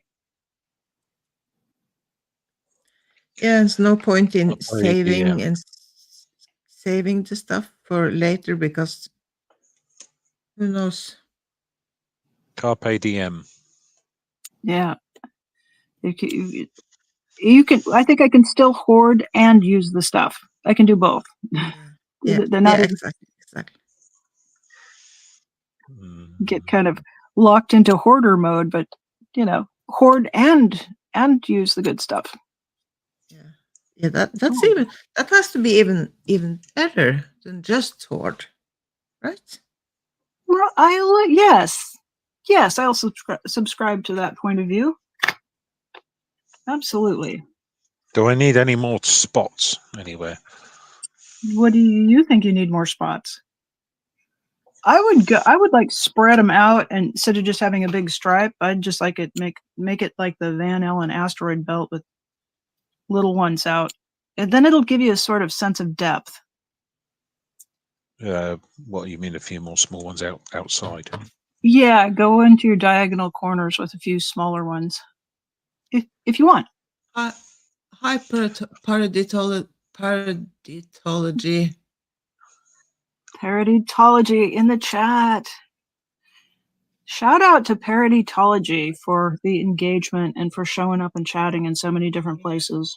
It's lovely to see you. Paraditology woke up breathing again today, which is awesome news. His words. Yeah. Yeah. Well, you never know. So every day you wake up and breathing, it's you should. Yeah, you have to be happy and use the Usually I good wake up to my towels. own Isn't fart. that was the Yeah, use the good towels. Tony's? Yeah, use the good stuff. So, Paraditology, what have you missed? You have missed me making lots of mistakes today. We've been doing the real version of being an artist. I was experimenting with a new material and finally just went, F it. I'm doing something else for a while, and we are just working through the frustrations of being artists today. I'm doing an art, apparently. If you're not having some paper crumpling frustration, you're not pushing it, you know.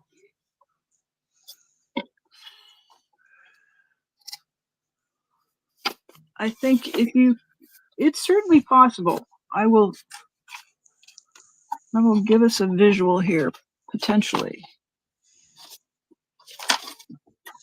You can do the same thing every time you come to the bench until you have 50 of the same damn thing, right? That can be done. And eventually you'll probably make yourself a little bit bored. And then it's time to move on and try a little bit of something new. And that comes with a learning curve, and that's terrific. It's how it works. Unless you want a stack of the same thing that's twice as tall as the one I just held up, which is also legit. But Every time you put the the paintbrush to the paper,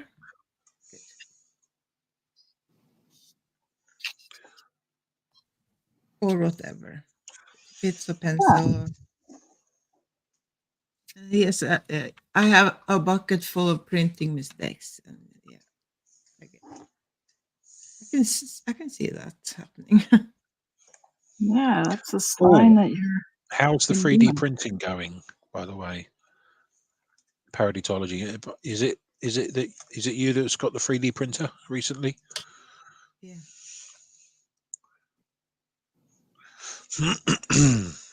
I am so baffled with So that process and how you come up with something that's usable. I can see how it makes something that looks fragile, but I see people doing 3D printing and then they're whatever they print, they're using it. It's functional. That just blows my mind. Well, do you want to know something else that might blow your mind? Sure. There is some companies out there at the moment who are making rocket motors or parts of rocket motors out of 3D printed steel and metal, and also not just that, but actually the rocket itself, or the main bulk of the rocket, is actually printed out of 3D printed aluminium and stuff, Hmm. and carbon fiber.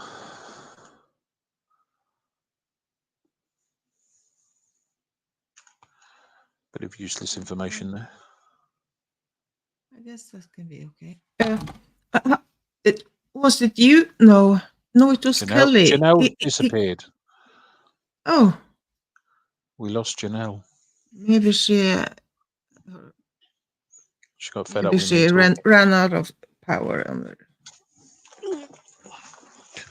She probably ran out. Did you see the stream where I think it was with Kelly that Helicopter. Paraditology came on? No, Kelly, never in SP, never in art. No. Artsy Tartsy, Okay. and Paraditology came on and showed us his studio with the printers and Yeah, it's too advanced for me. I like making things with duct tape and cable ties.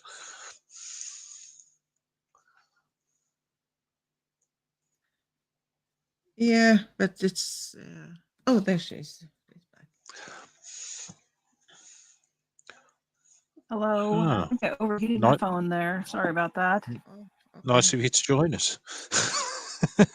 So, Long time no seen.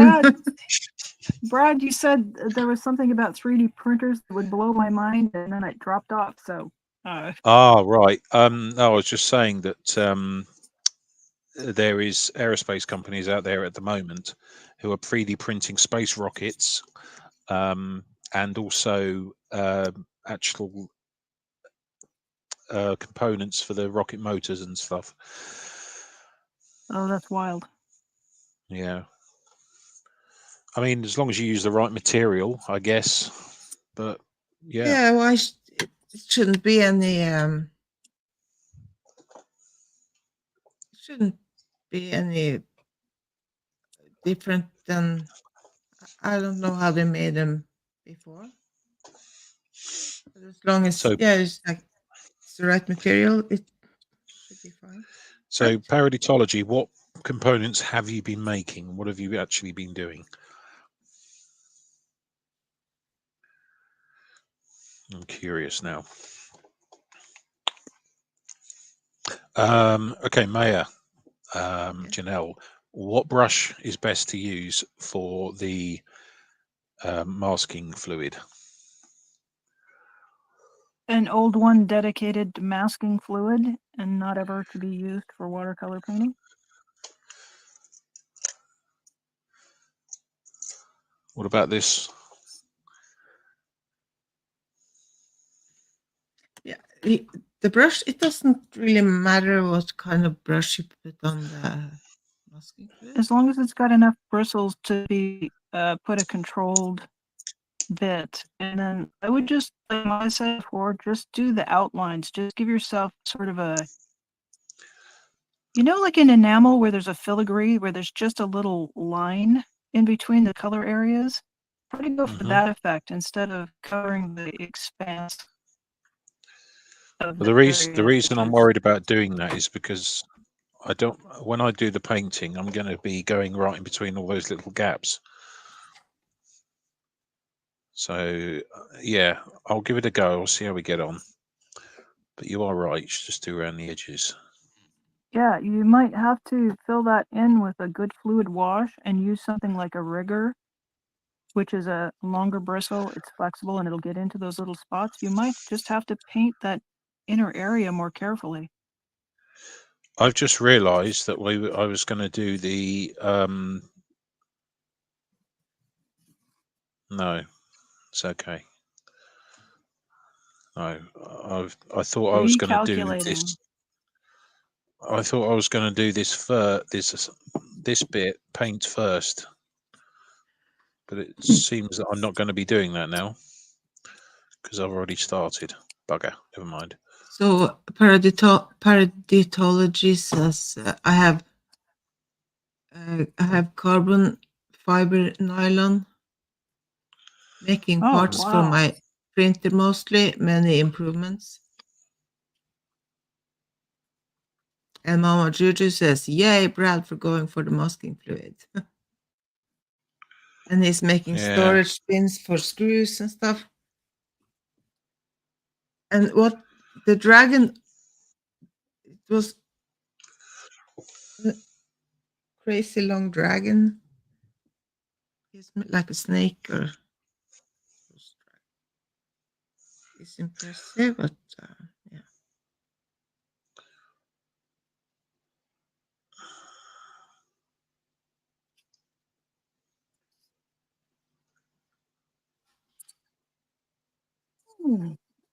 All right. That moment right before you put the brush to the paper could be nerve-wracking.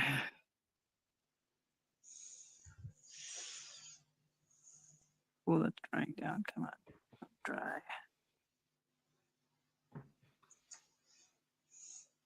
A 5-foot long articulated dragon. Wow. In one piece. It's all this thing is in one piece. Wow, that must be some 3D printer to have a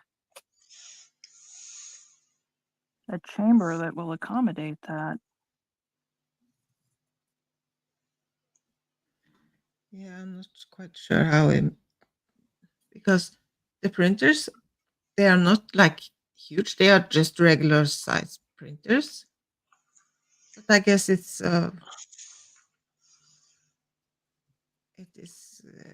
a way to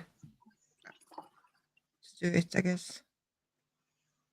This company that's making these rocket components is printing from a machine that they custom made, and it stands like 20 feet tall, I think. It's a massive, great big thing it is. But they're literally printing fuel tanks and stuff like that for rockets. Can't remember the name of the company now.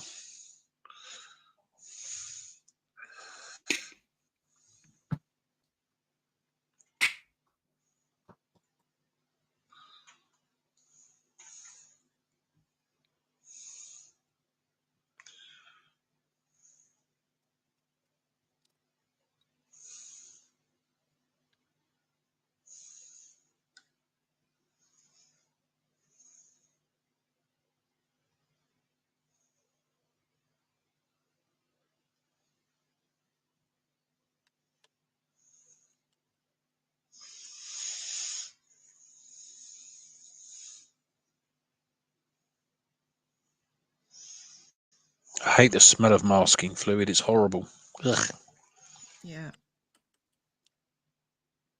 It's not the best smell, but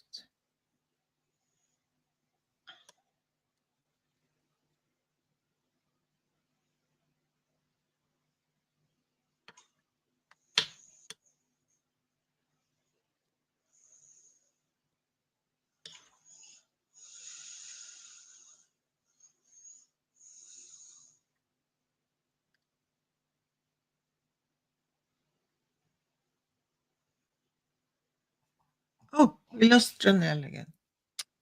Huh.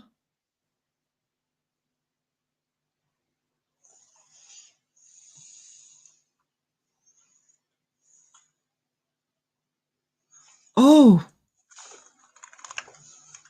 so apparently What? ethology is learning how to use the 3D printer, and Yeah. there's a printer that prints full-size boats. And he said, my goal is to make a bionic arm for my niece. Oh wow, Yeah. that's awesome.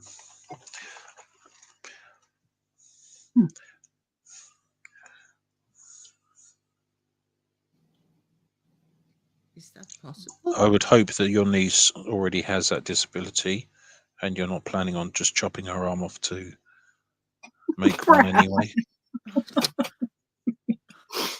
Oh my goodness. I'm sorry, I didn't. That just came out. It wasn't meant in a nasty way. I promise you, it wasn't. God. It's all right. Oh dear. I'd like to hope that paraditology realizes that my sense of humor is. As they say in Yeah, the south of the no United States, chopping. well, bless your heart. Yeah. No, it says no chopping of arms here, so Good. Good. it's a bit. Sometimes the voice in the head just gets out. It just makes an appearance for all of us. Yeah. As a person who very nearly had a limb amputated, yeah, sometimes having a sense of humor about things is just how we cope.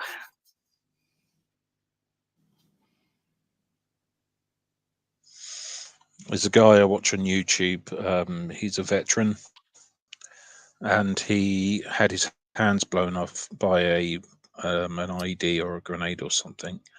Good. I know his vehicle got blown up, and he was on fire, so he's got a lot of damage to his hands and what have you, and he's got no legs.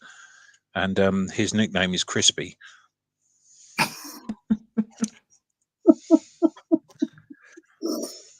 Yeah. That's just how us veterans roll, you know. There's a guy when I was on my psychological evaluation for PTSD. We had a guy with us, and he had his arm chopped off, or he lost his arm in the conflict somewhere. I can't remember where it was. But his nickname was Stumpy. Well, it's kind of like taking back the power. Yeah. I walk with a limp, and there's some people in my family who call me Hop Along. So you how we missing cope. a limb? No, my leg is the one that had the tumor. When they put it back Yeah. together, one leg is so that leg is about an inch shorter than the other leg. So when I walk, I kind of Okay. it's certainly not a big thing at all. I'm glad to have what I have, but when I'm particularly bobbling along, my cousin calls me, "Come on, hop along, get with it." So it's just how we. So, but can you have like shoes that is? Yeah, I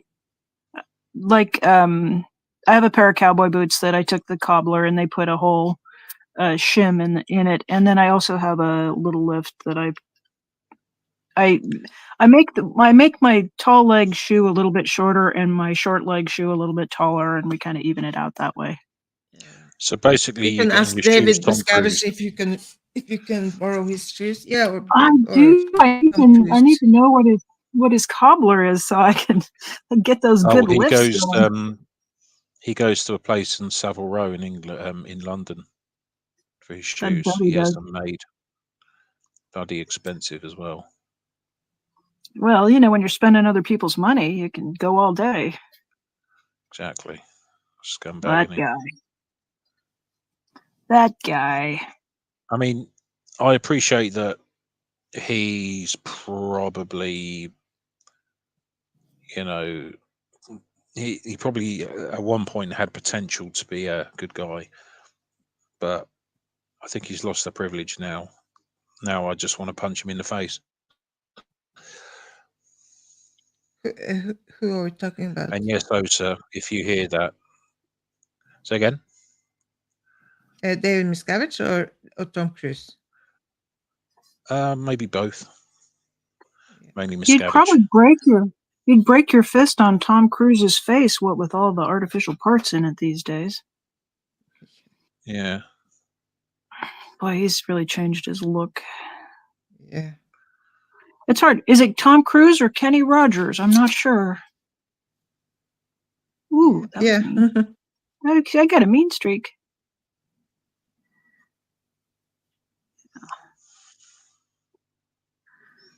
Those guys. Good thing they're friends with each other, so they're not inflicting their nasty ways on a bunch of other humans. So, only good thing we can say about them. Oh, boy, I just want to paint everything bright green today. Of course, as soon Then as you paint everything bright green. I'm breaking out the Viridian. All right. It's just I'm as gonna soon as you say, "Boy, I want to stick to a particular palette," then my contrarian brain just goes, "But what about orange?" Yeah.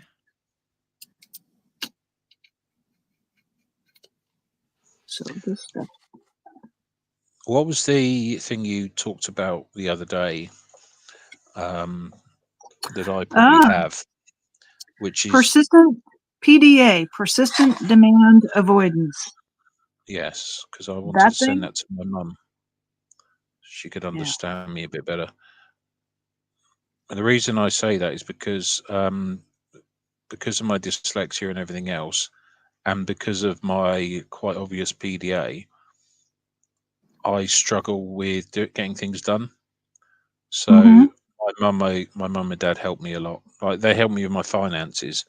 I mean, I've got full access to my accounts and everything else, but I just don't tend to get involved with any of it because it stresses me out. So if I can explain to them that I've got that, because it sounds like I do, then um, they'll understand a little bit more why it is that I'm so useless at getting things done, and why I, as a general rule, tend to avoid things. Yeah, because it does seem like we're competent, and people will say, "I know you can do this. You're capable of doing this." And hmm there's another factor in it that gets in the way of. I believe I'm capable. Yes. But no, So what if you've got somebody who can was help you, the Sorry, Maya. Go on. persistent demand avoidance, I think is what it's called. But I forgot what it actually. Oh, So, when you don't want people to tell you what to do. well, you might not mind that people tell you what to do, but you have a neurological response that shuts you down. So when somebody Yeah. says, "Hey, would you come clear the table?" Yeah. your butt suddenly gets locked to the chair and you have to find out, what's going on that rerun that you've seen 17 times. And, suddenly your nervous system is just dysfunctional and you can't figure out how to get your muscles to work to get you to stand up. And you were going to clear the table in 5 minutes anyway, but it's a bodily response of shutdown. It's not just I don't think you should tell me what to do. It's not bad attitude. It's Yeah. not, No. yeah, Yeah. it's full systemic shutdown. Well, not an Yeah. entire system shutdown, but it's enough of a shutdown that you become a bit immobilized, and people can really interpret that as you being The goat. defiant. It's not defiance. And I don't think it's particularly avoidance. I think it's when we are faced with demands, we get a shutdown. So avoidance implies that we are making a choice about complying or not complying, and it's much more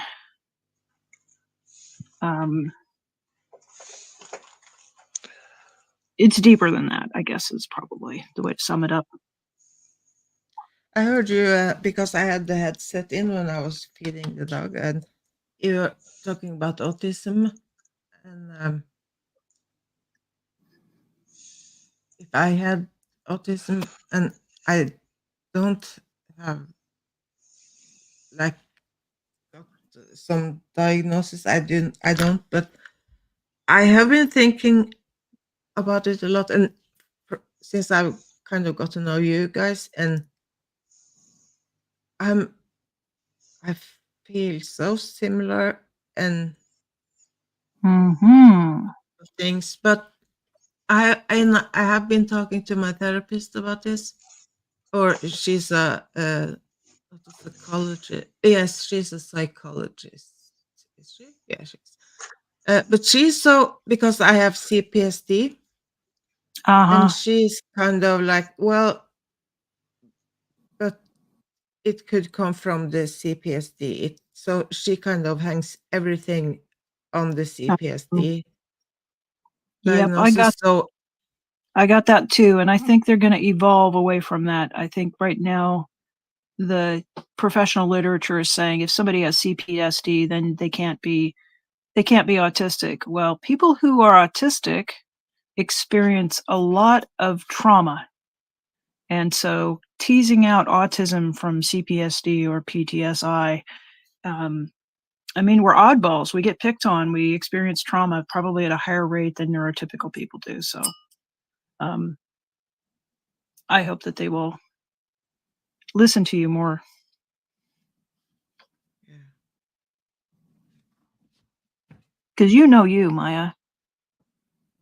Yeah. Most of the time.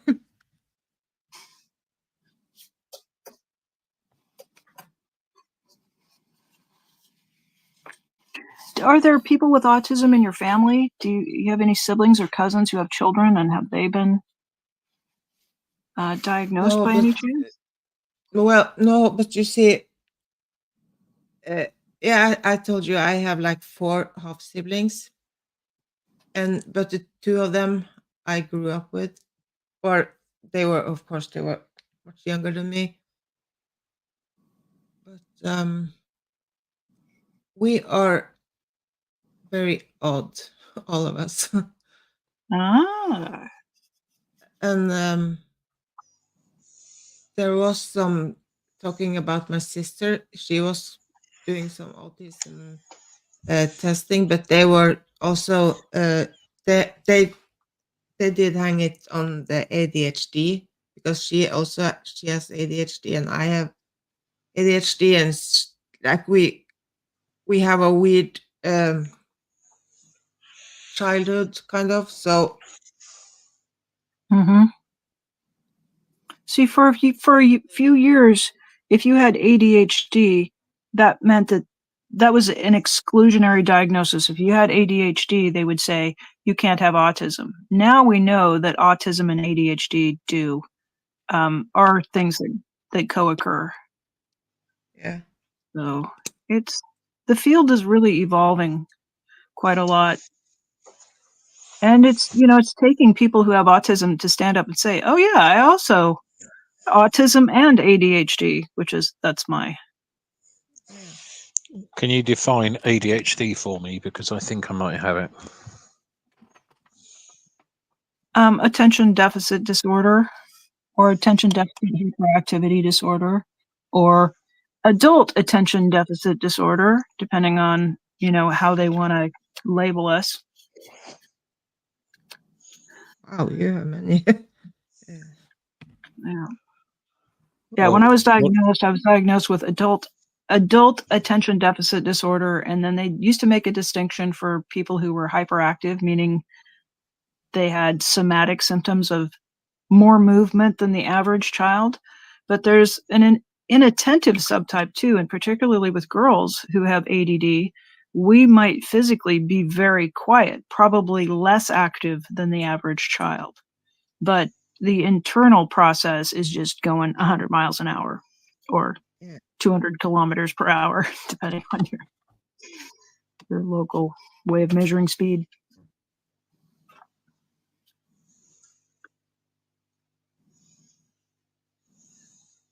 And I'm not as, I just am not as up on the diagnostic criteria for that, because I had my ADD diagnosis years ago and just kind of went, okay, that's that, and then moved on. But you might give it a Google and just see where things resonate, Brad. Mm. Well, I like to just go with what my mum told me when I was younger. I'm a special boy. yeah. That's all that. Or Reese, like you are Reese, you're not for everyone. So I know I got a patch that I wear on my cap when I go to work, and it says my mother told me I could do anything I wanted, so I became an arsehole.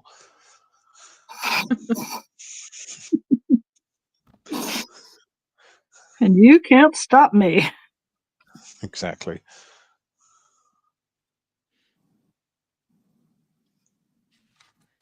But when you think like ADHD, that kind of can make sense to get a diagnosis, because you can try medicine, or Mm-hmm. well, there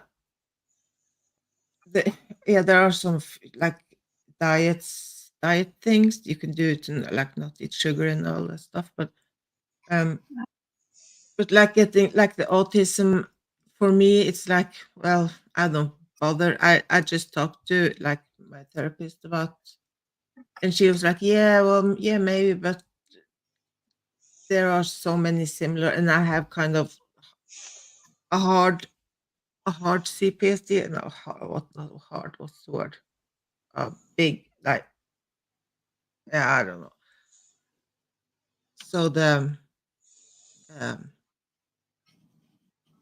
it was very similar to the autism. So she kind of, yeah. So I'm thinking, well, why argue? What? Because it doesn't do anything. Well, I think there is a reason to explore it further, and that is because when you have PTSD or depression or anxiety, and you're working with a therapist, they are working to get you back to a particular status. And if you have an innate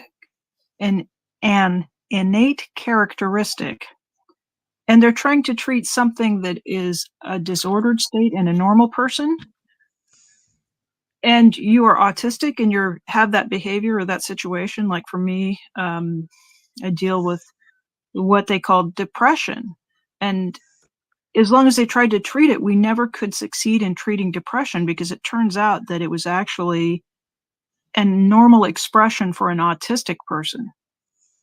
Right? So I did run into being treated for something that their cure was never going to fix me and bring me back to a normal state, because they were trying Your to normal medicate isn't me. what they consider Exactly. normal. Yeah. Exactly. So as long as you're not, into that kind of a corner, and as long as the therapeutic modalities that they're using with you aren't going to harm you, then sure, it's, six of one, half dozen of the other. There's no difference.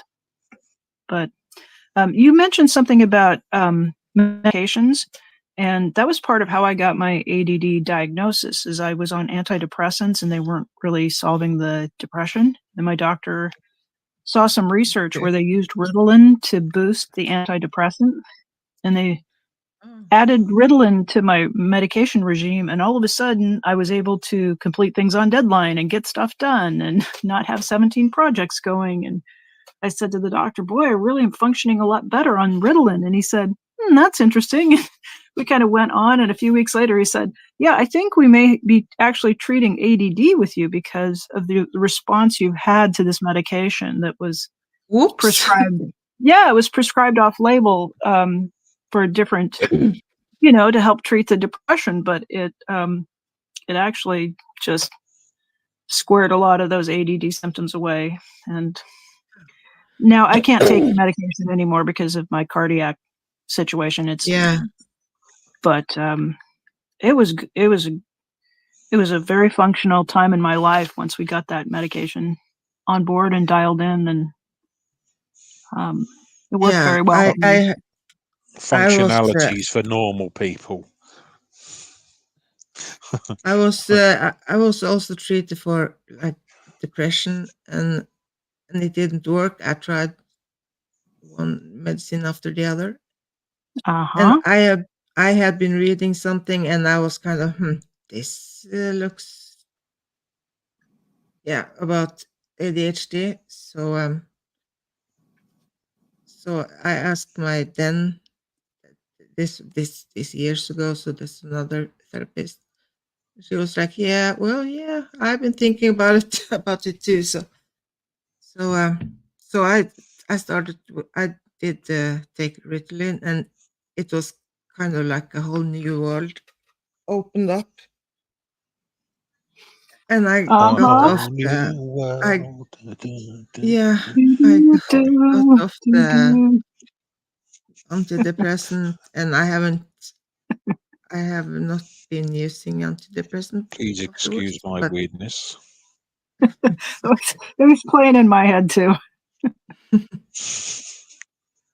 um, the problem is We when are our because weirdness is in sync today. Clearly, the Ritalin stopped working, so Oh, now I had damn. to just. And she said, "Well, it's normal that it's uh, it wasn't unusual that after, but I have been on it for years. But the one I'm taking now, it's not giving me the same. Mm. Yeah, they put me on a trial of something called Abilify, and it did nothing. It gave me a bunch of side effects, and it didn't seem to help the problem. And so, yeah, for not enough. for ADHD. Yeah, and something that people with autism experience is we have a lot of paradoxical effects or a lot of side effects to medications that the average bear doesn't have. So, I've got a quite an interesting side effect of my medication. I don't know if I should mention it here because it does involve. what medication? Wait, which medication? A selective serotonin reuptake inhibitor? No idea which one it is, but it's Is a it? weird symptom I have. But it might be a bit rude to talk about. It's not rude. It's just a fact. But I don't know. If you feel comfortable talking Oh, about I'm it, completely fine yeah, talking about it. Yeah. I think Do Well, we see, how bad can it be? do no, we it's need a not trigger bad. warning or yeah? If I it's wouldn't if it's an necessarily see. if it's an antidepressant, I think I know where you're going with that, and those side effects are extremely common. But carry on. Let's see where this goes. Yeah. So I've got no problem getting it up. Right.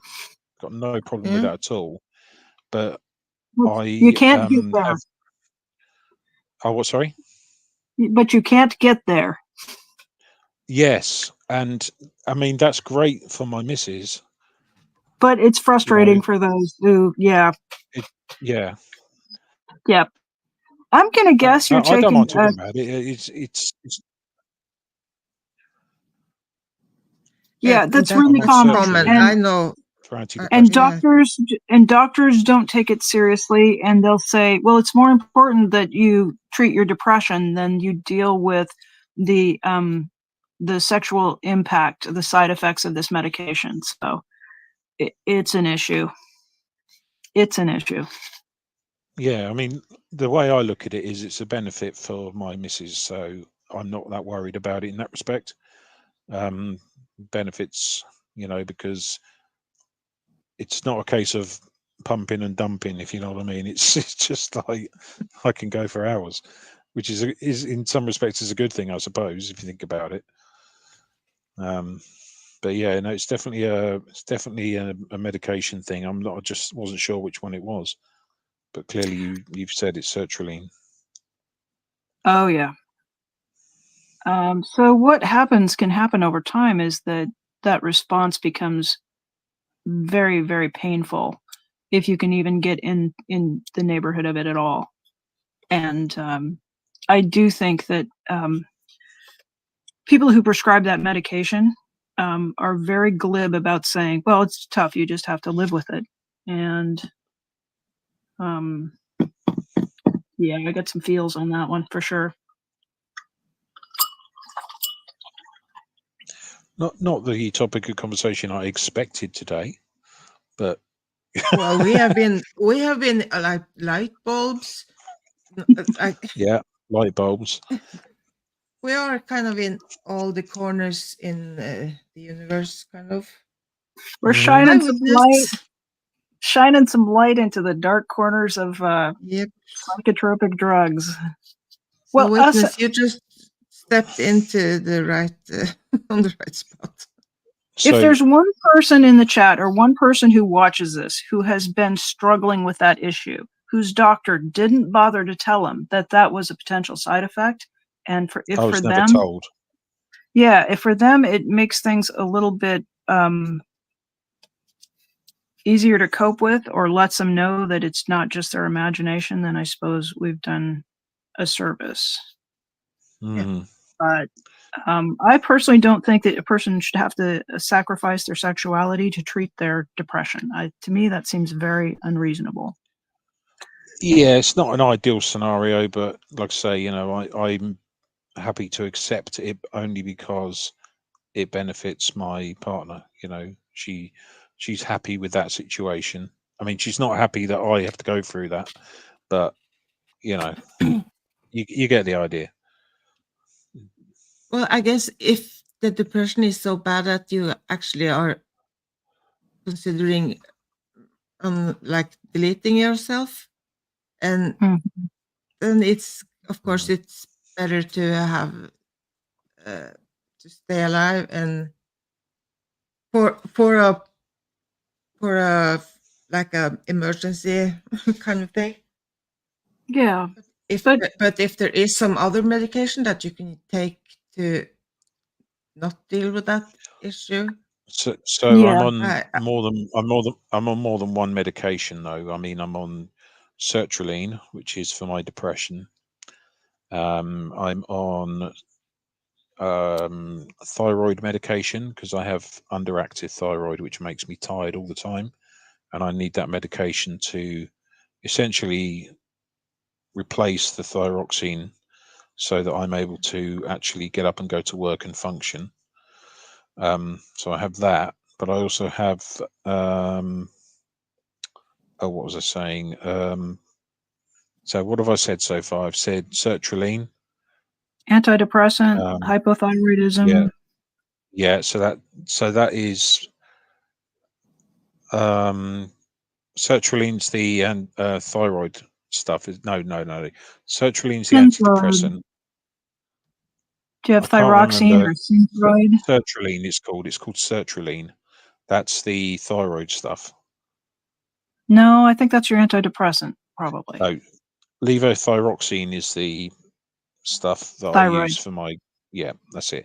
Levothyroxine, that's for my thyroid stuff, and then I use sertraline for the depression, and then I use something called pregabalin. Apparently that's quite strong. I don't know. I've heard of that one, but I don't know. We are all over the place. What did you say? The last one. Pregabalin. Is that Lyrica? That's for my anxiety. I don't know. I it's don't know not what the active ingredient. It's not gabapentin. Gabapentin is the generic for Lyrica. Okay, but the other stuff, we call it neurontin. That's gabapentin. It's different from Okay, so it's GABA. not the same as Yeah, no. because they sounds the same like for me. Yeah, okay. Yeah. So apparently the pregabalin apparently is a very strong medication, and I'm on a relatively high dose of it. So I don't know if that could be a problem for me in the future or not.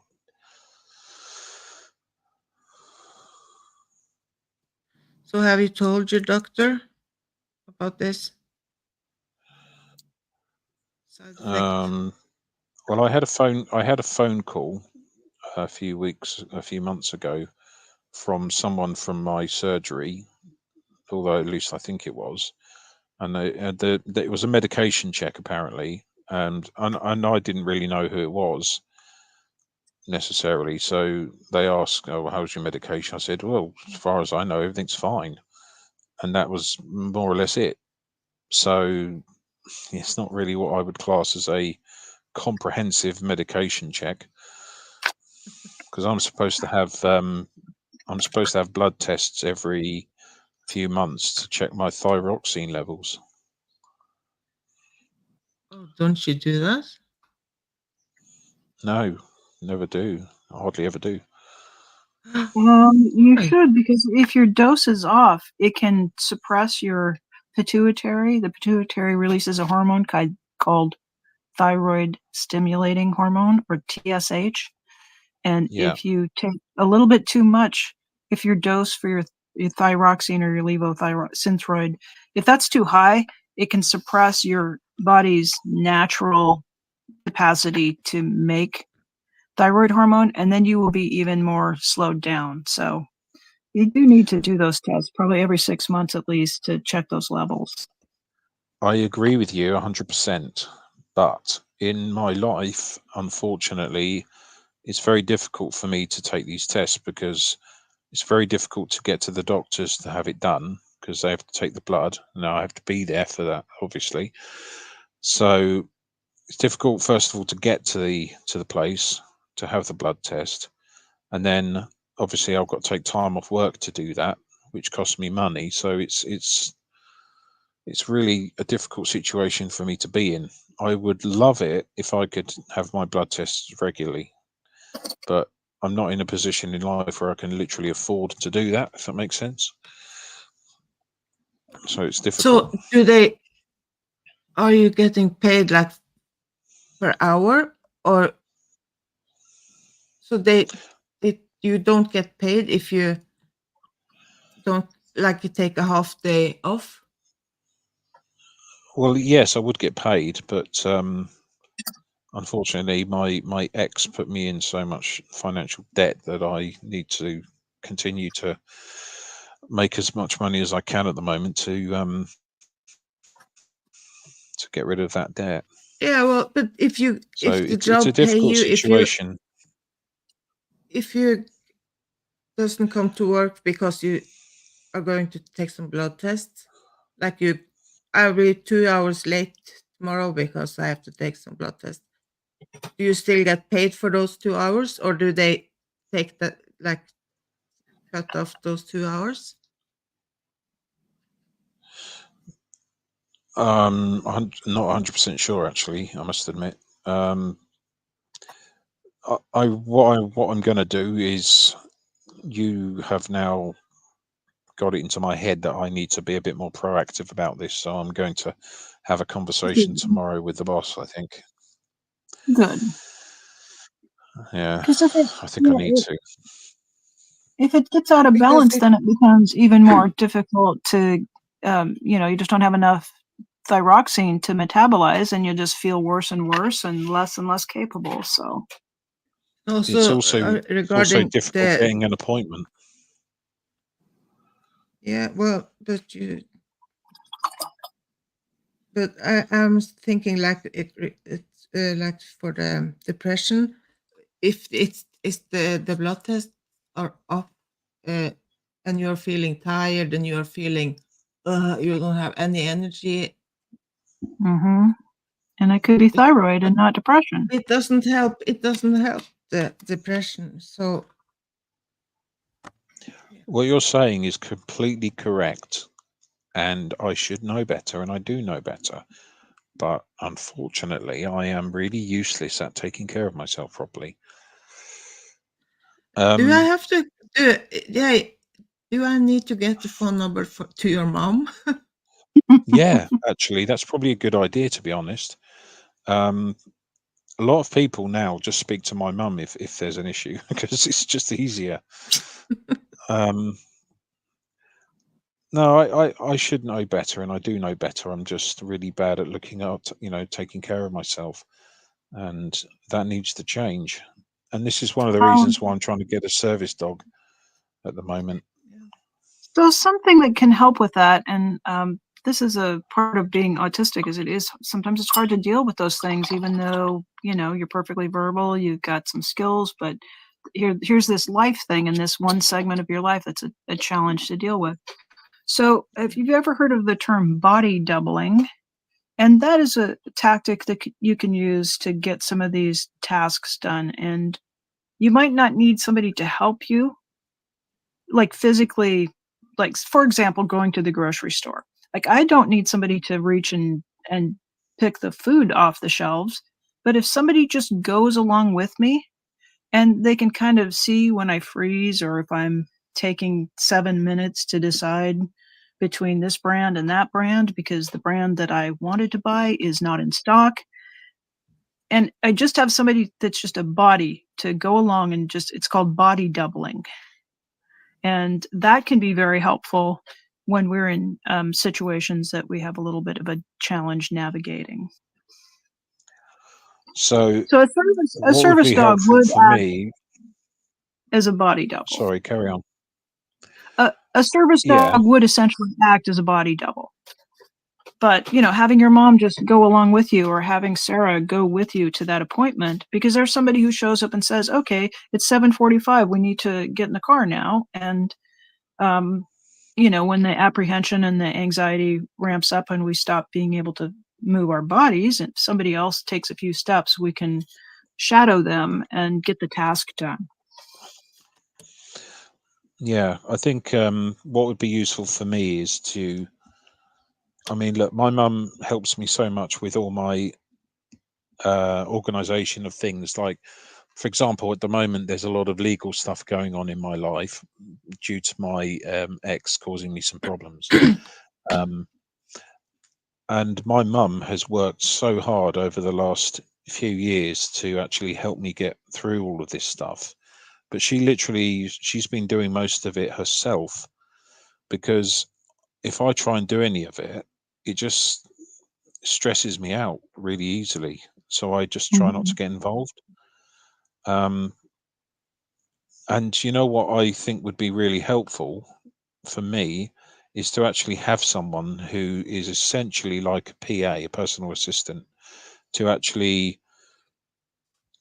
proactively help me to get things done. Because when my mum is no longer around, I mean, she's very fit and healthy. She's not particularly very, hugely old or anything like that. But when she's not around, Mm. if I'm just going to end up being homeless or something like that because I'm so bad at organizing things and getting things sorted out. Yeah, Sarah is that's incredible. She puts up with a lot from me, and I don't want her to have problems because of my lack of ability to do certain things. that's a This very is like a valid therapy. concern. This is like a therapy session. I'm enjoying this. Yeah, right.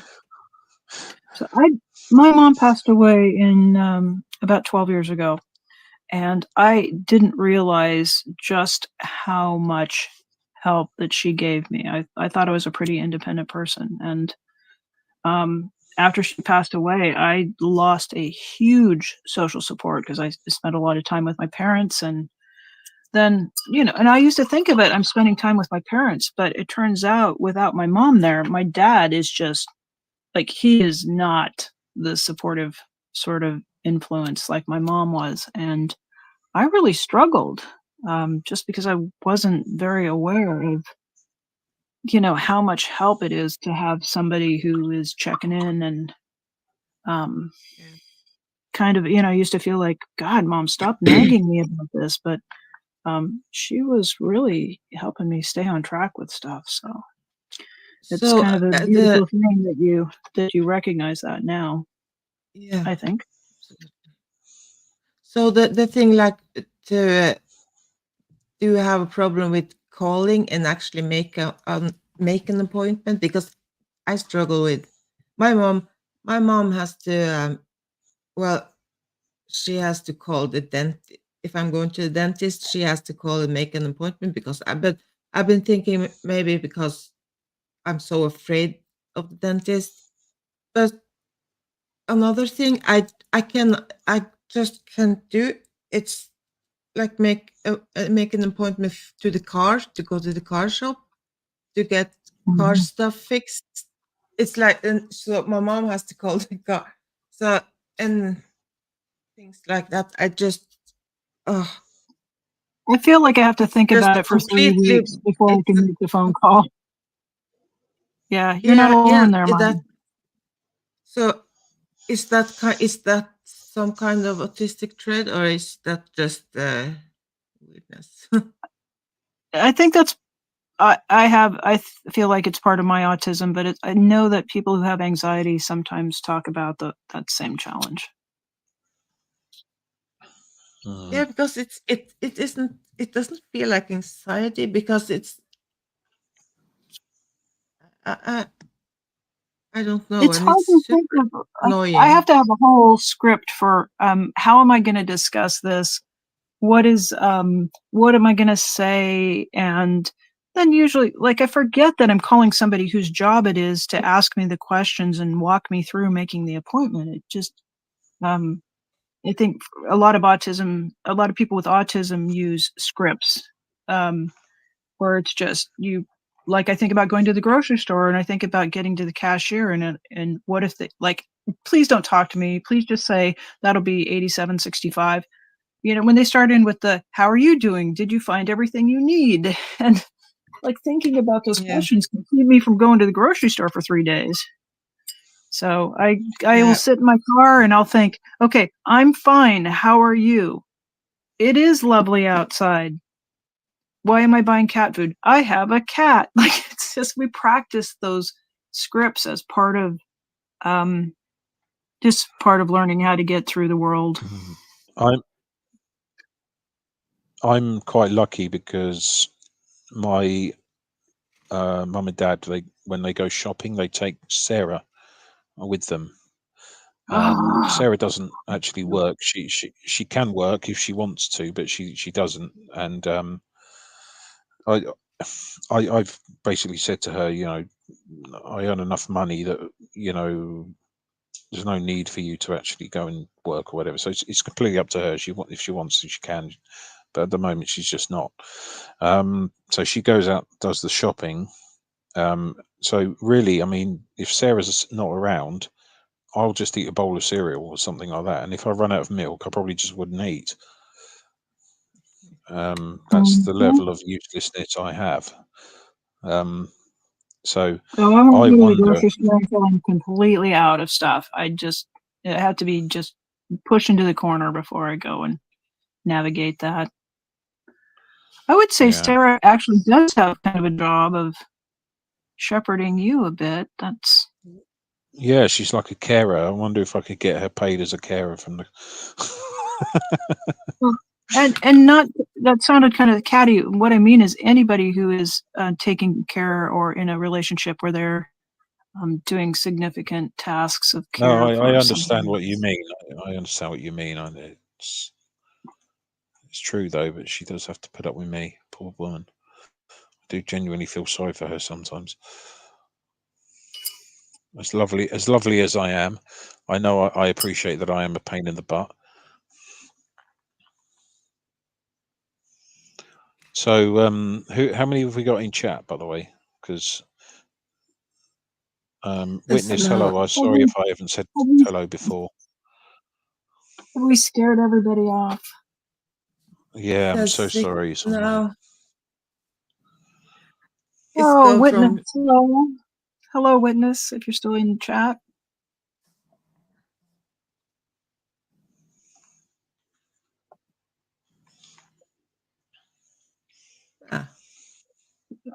It's too small. You can't really read it.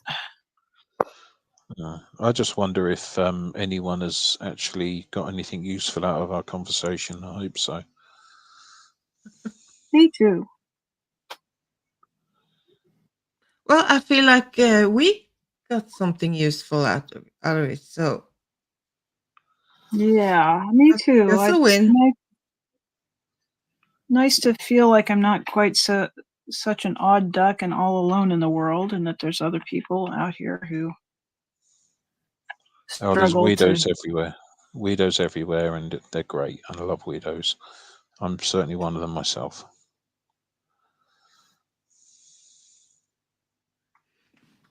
Yeah, maybe because I feel very comfortable with you two, and usually that takes it takes a long time before I kind of feel this comfortable. Aw. So yeah, I feel we are just like on the same level of weird. So kind of, I don't know. That was maybe wrong, but No, it you know feels like what I mean. hanging out with Huh? friends and just, yeah, it feels like Yeah. hanging out with friends and just, like, I notice when I get done with panel discussions, and it depends on who you're with. Sometimes you can leave a panel discussion and you just feel completely drained and emptied out. And Yeah. I noticed the other day, like I was energized and I felt supported and listened to. I mean, a lot of times we go through our lives and nobody really asks us questions or listens to us, or it's important. I try to listen to people, but I usually forget, to be fair. I usually forget what they've said because my memory's terrible. Yeah, mine too. Like I said, I can't remember like what we talked about yesterday. That's kind of whoop. And but can I ask something? Like when you say a panel, when you because I have heard many people talk about oh, do you have a panel? Let's have a panel. And is that just that several people come together and talk? Yeah, what we're doing here with the panel, having multiple people up and being able to have a conversation in the space. Oh, is this a panel too? Oh my God. Okay. We are impaneled, indeed, for art and autism and all things good. Okay. Yeah, because Look at for us. me, it had a panel. What I kind of picture more serious stuff Mhm. Yeah. because that's what I'm used to, like on TV. Like, Sure. oh, they have a It sounds very panel serious. debate. Yeah. So No, I think to me it just means having several people speak on a topic or be in the same space, sitting at the table, or hear several of us on screen. yeah, because I just you could say hanging out with we're just hanging out, and this never is not a word I've ever used like for.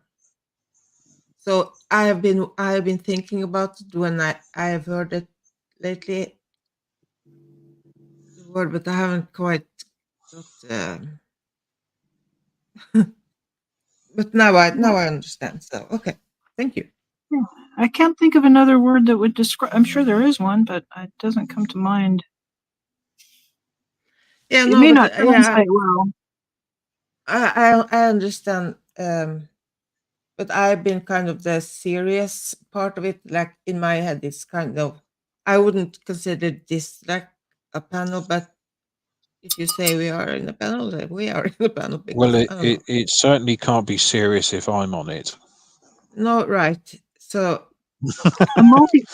Maybe it's a multi-party live stream. Is that better? Yeah, right. Yeah. Okay. We're in a multi-party live stream then. Okay. Yeah. And Party. I have a confession to make. I haven't been Yeah. doing any art for the last half an hour or so because I just haven't been able to mentally.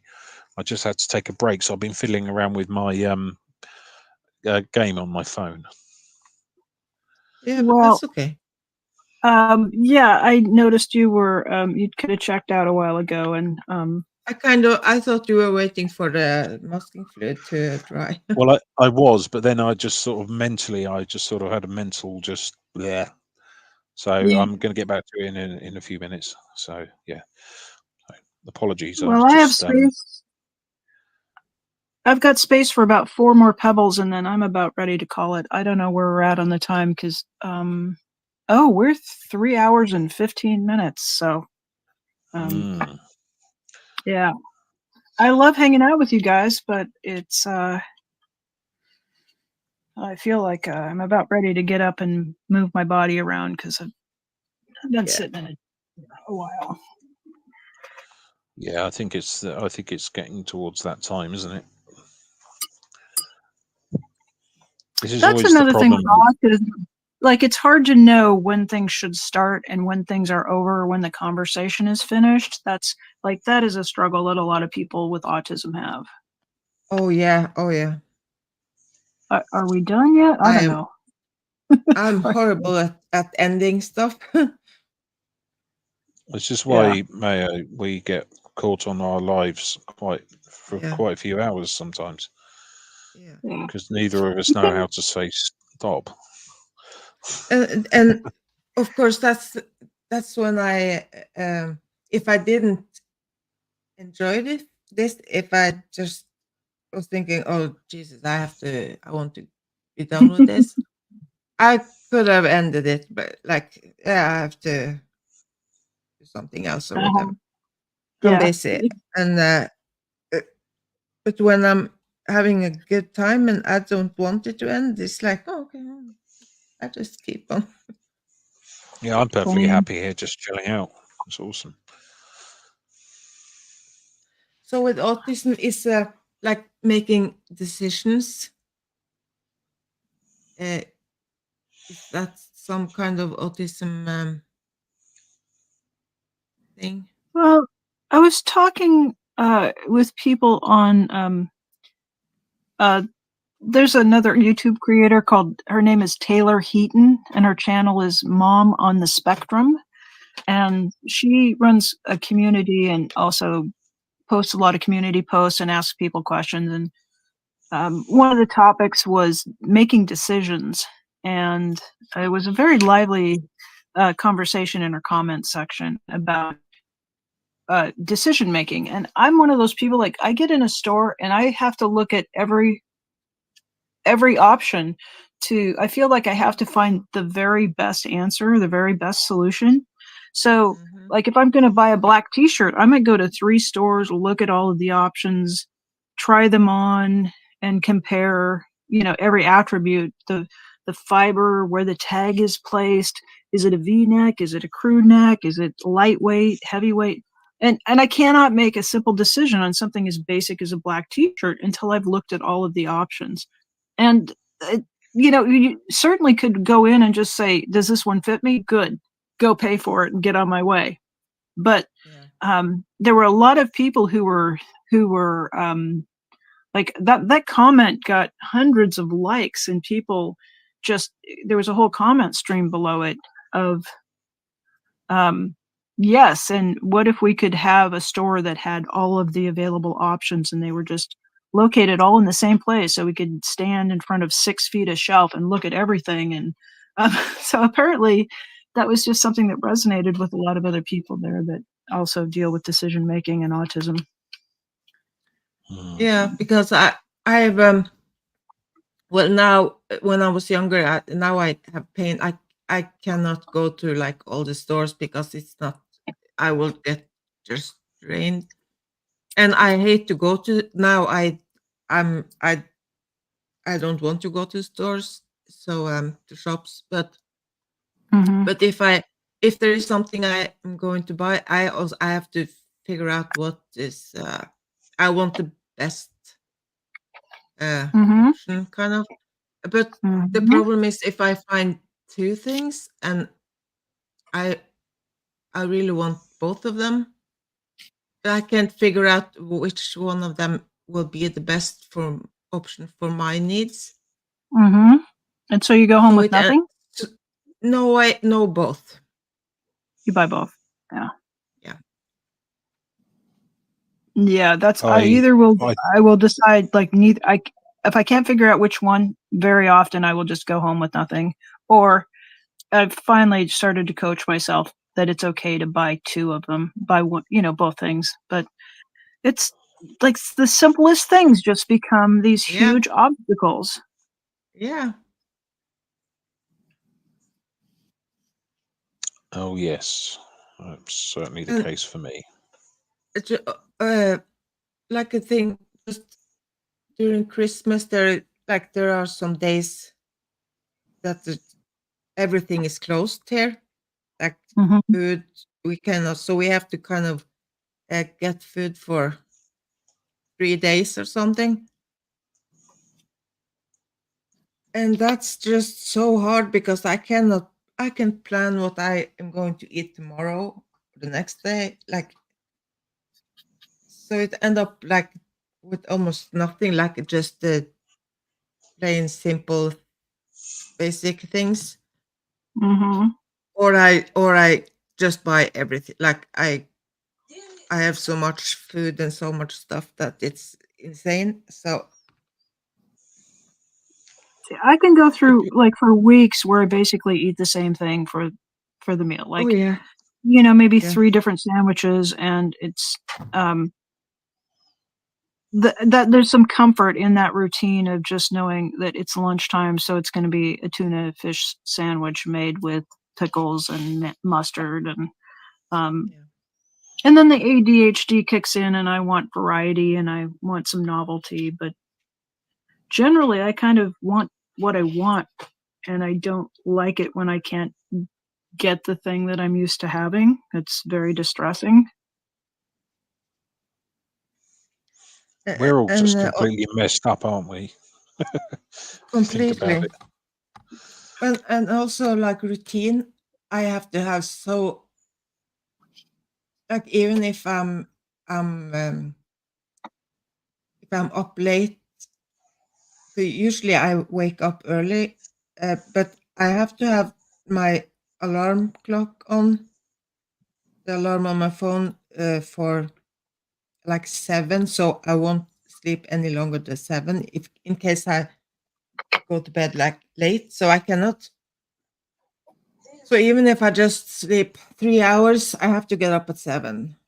Well, between 7 and 8. I can if I stretch it to 8, it's yeah.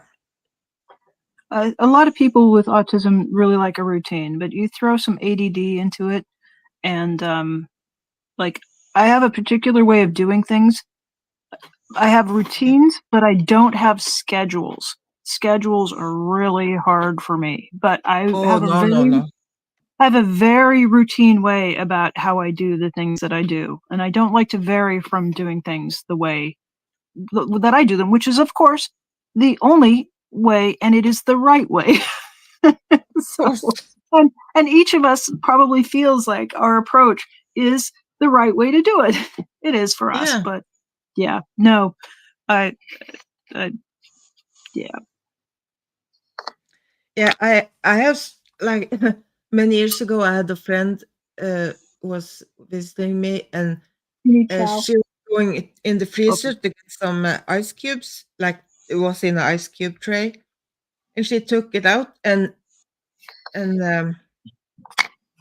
was it like the bag? I don't know, but anyway, she took out ice cubes, and she looked at me because I was she's starting in the wrong end.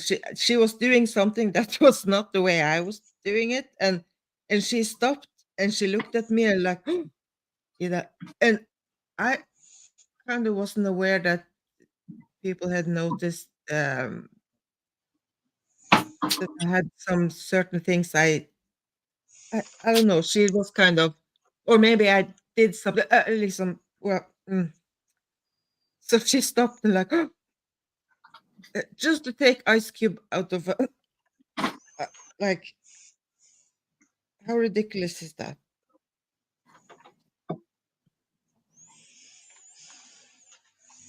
Sarah says hello, by the way. Hello, Sarah.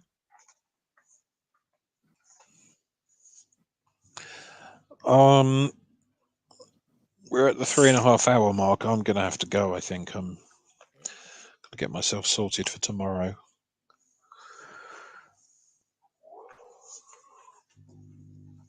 So when do you start your job? In the morning. Tomorrow morning, 7:30 a.m. 7:30. Okay. Yeah. Yeah, because I see you in like when you are in Jen's chat. Yeah, that's right. Well, you are 1 hour behind me. Okay, okay. Because yeah, Yeah, so I'm normally in I Jen's keep chat when I forgetting. wake up, and then I eventually end up going to work and saying goodbye. So Yeah, it's but fairly. when I looked at the clock, it's kind of it doesn't start so early. But of course, you are 1 hour behind me, so Yeah. yeah.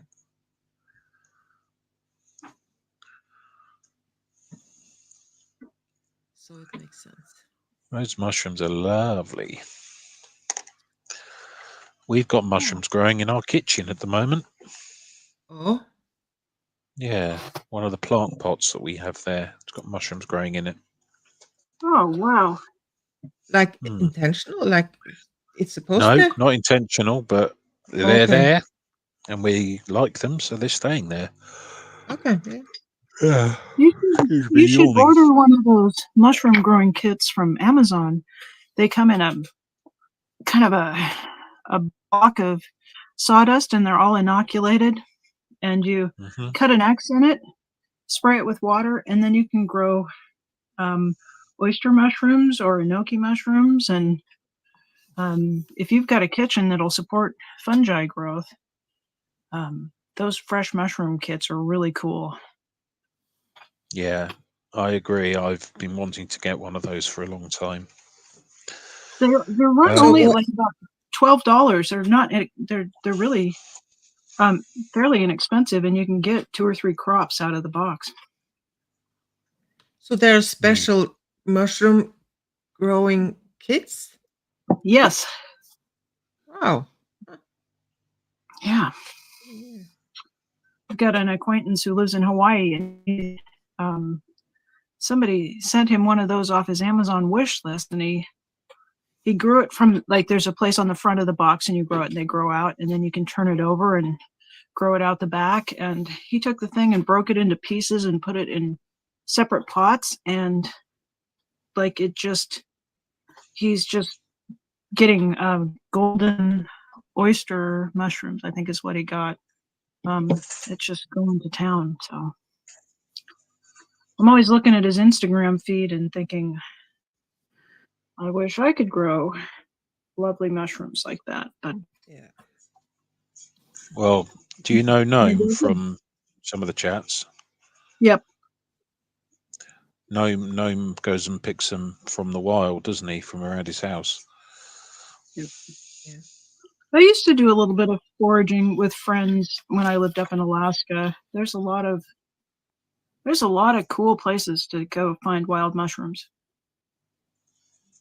The main reason I don't go and try and get wild mushrooms is because I don't know which ones are poisonous and which ones aren't. That's a prudent thing. I I've got don't know mushroom myself. books, but I don't trust myself. No, you really should go out with an experienced mycologist before you eat anything you find in the way of What's fungi. the term for it when you're going out for those things? Foraging? Spelunking. Spelunking. Spelunking? That's cave Yep. exploration. Is it? Oh, okay. Close enough.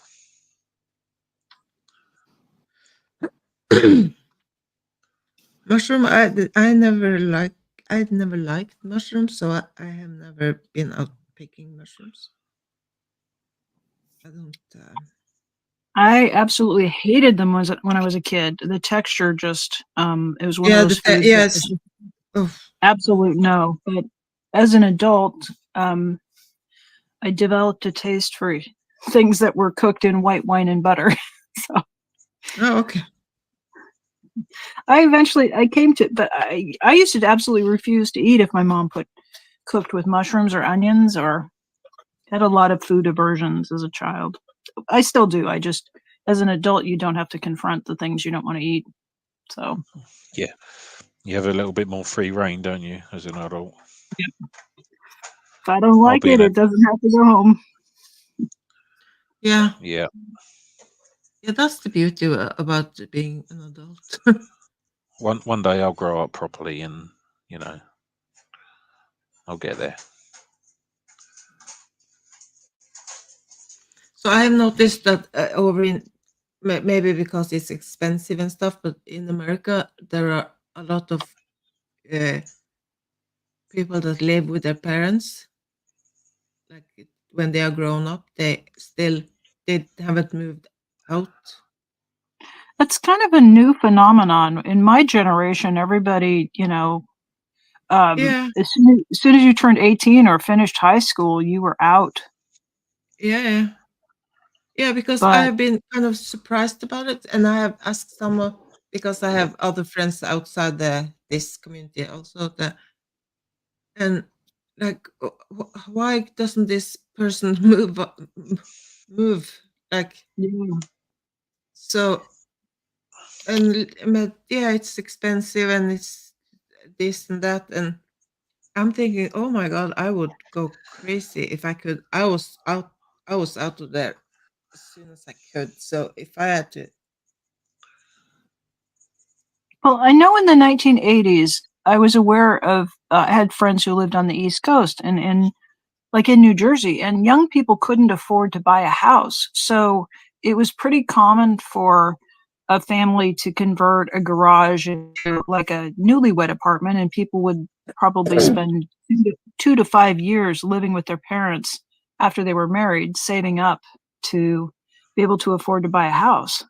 But at some point around the 2000s, it seems like we have this generation of people they're 35, they're not married, they're just holed up in their parents' basement, and their parents couldn't get the kids out to save their lives. And and now we've got people who are in their 40s and they're still living at home. But I think from my generation, like my grandparents were farmers. Literally, there was a farm, and yeah, you couldn't afford to have an adult kid.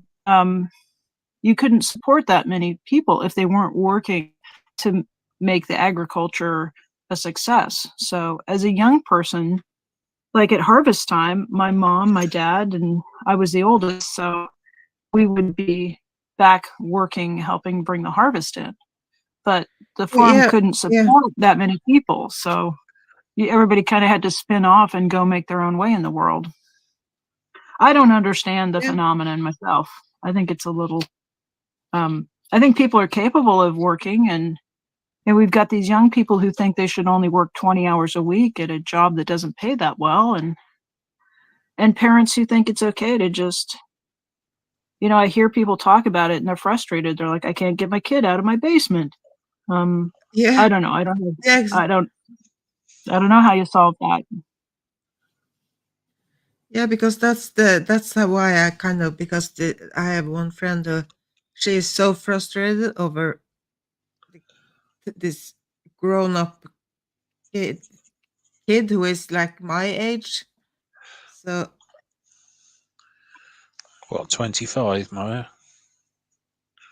yeah, 25 Yeah, your age, you said.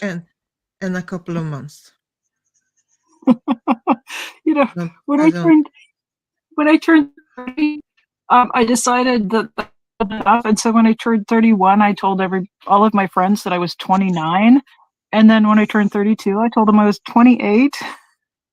yeah. But I reached 27, and one of my friends just like he apparently didn't hear the conversation at age 30 where I said, well, from here on, I'm just going backwards. And he was like, he looked at me and he goes, you're 27?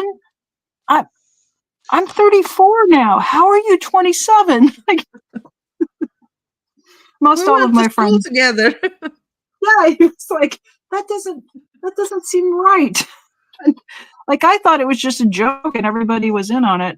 Most of us were, except for Jeff. So but that was a good group of people. I think all but one of us was autistic after, not all of us knew it at the time, but looking back, it was just a great Yeah. crew of people with really varied interests and interesting, quirky personalities that were just took things very literally for the most part.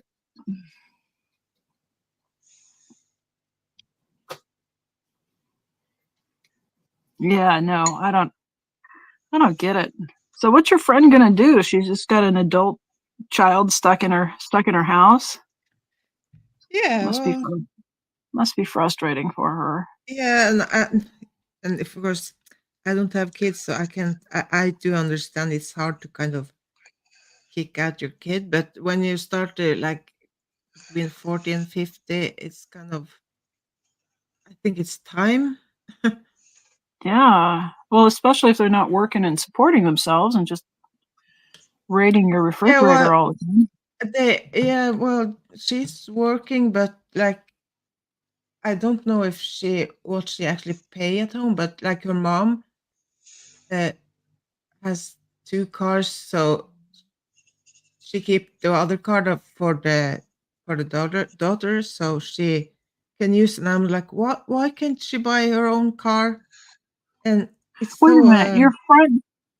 Your friend has a child living at home, or your friend is the child living at home? I'm no, confused. no, my friend is my mom's age, and she has her daughter is she's a few years younger than me, living at home. God.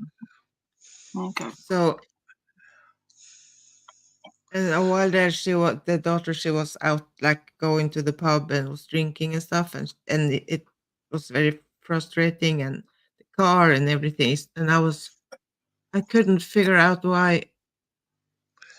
And then from then on up, I kind of saw this pattern of so many grown-ups living at home, Mm-hmm. and that's kind of a big difference from here. It's kind of just because I don't know how I started to talk about this, but anyway, I don't even remember what the point was. Yeah. That's, My And that's cousin the has best. my cousin has a son Sorry. who does that, and he drinks a lot. I kind of wonder if maybe drug or substance abuse doesn't play into that failure to launch with young people sometimes. yeah, And here in Oregon, they legalized cannabis, so Right. it's like her kid just hangs out, plays video games. He's in his 30s, and he's walks around the house smoking cannabis all the time, and I just right. think that's that's maybe the problem. Yeah. Okay. I'm going. I've got to go. Yeah. I've got to go. Oh, but that Alrighty. looks cool. That is that looks awesome. Oh, yeah. Yeah. Yeah. I'm going to build up the layers like I did on the other one. Yeah. But yeah, it's okay. So I've done the circles have got the masking fluid on. So I'm going to do the paint build up over the next few days. I'm then going to do the ink, and then when that's all done, then I will take this off. So it's going to be 2 or 3 days, Nice. and then I will use the black watercolor to do what I did the other day with these. If that Uh, makes sense. you know what? Can I? Can you try something? If you take just a random paper, like the same paper that you are painting on, and you put Yeah. down several stripes so, of a masking fluid, Right. and let it dry, and then you try to take it off, like with the Ah, try to use the hair dryer because it's rubber, so it should Yeah. be more uh, Okay. yeah. relaxed. So you can test it out before you peel off your drawing. Yeah, To that's a good find idea. out the best way to take it off, because it could help to use the hair dryer. Okay. All righty. Just a suggestion. Yeah, no, That's a good one. that's a good idea. That's a good idea. Yeah. Okay, yeah. So I am thoroughly knackered. I am going to go to bed. Kind of. Yeah. Well, no, I'm not going to go to bed. I'm going to tidy up all the chaos and mess that I've made over the last few days with my art supplies. Get my stuff ready for tomorrow, and then I'm going to go and relax for an hour or so before I go to sleep. I just want to say thank you very much for all the lovely people in chat. Thank you, Yeah. Janelle and Maya, for joining me, or letting me join you rather. I really appreciate it, and thank you very much. Yeah. Thank you for the therapy session. Yeah, I it has echo been a that therapy too. session. Thank you Yeah. guys for hanging out and for doing art and for working through the challenges. And I just appreciate you guys. I appreciate the people in chat, all the questions, all the engagement. And Yeah. thank you too for the lovely conversation. Let's do this again sometime. Oh yeah, we have to do this again. And everybody out there, don't forget to Absolutely. like and subscribe. We Yeah. like the likes. We Yeah. like to subscribe. If you are on my channel, link to Janelle and Brad is in the description. And it's, of course, rolling across the screen too. So, okay. So, Yeah. thanks. See you next Yep. time. Bye. Yeah. Bye. See you. Bye.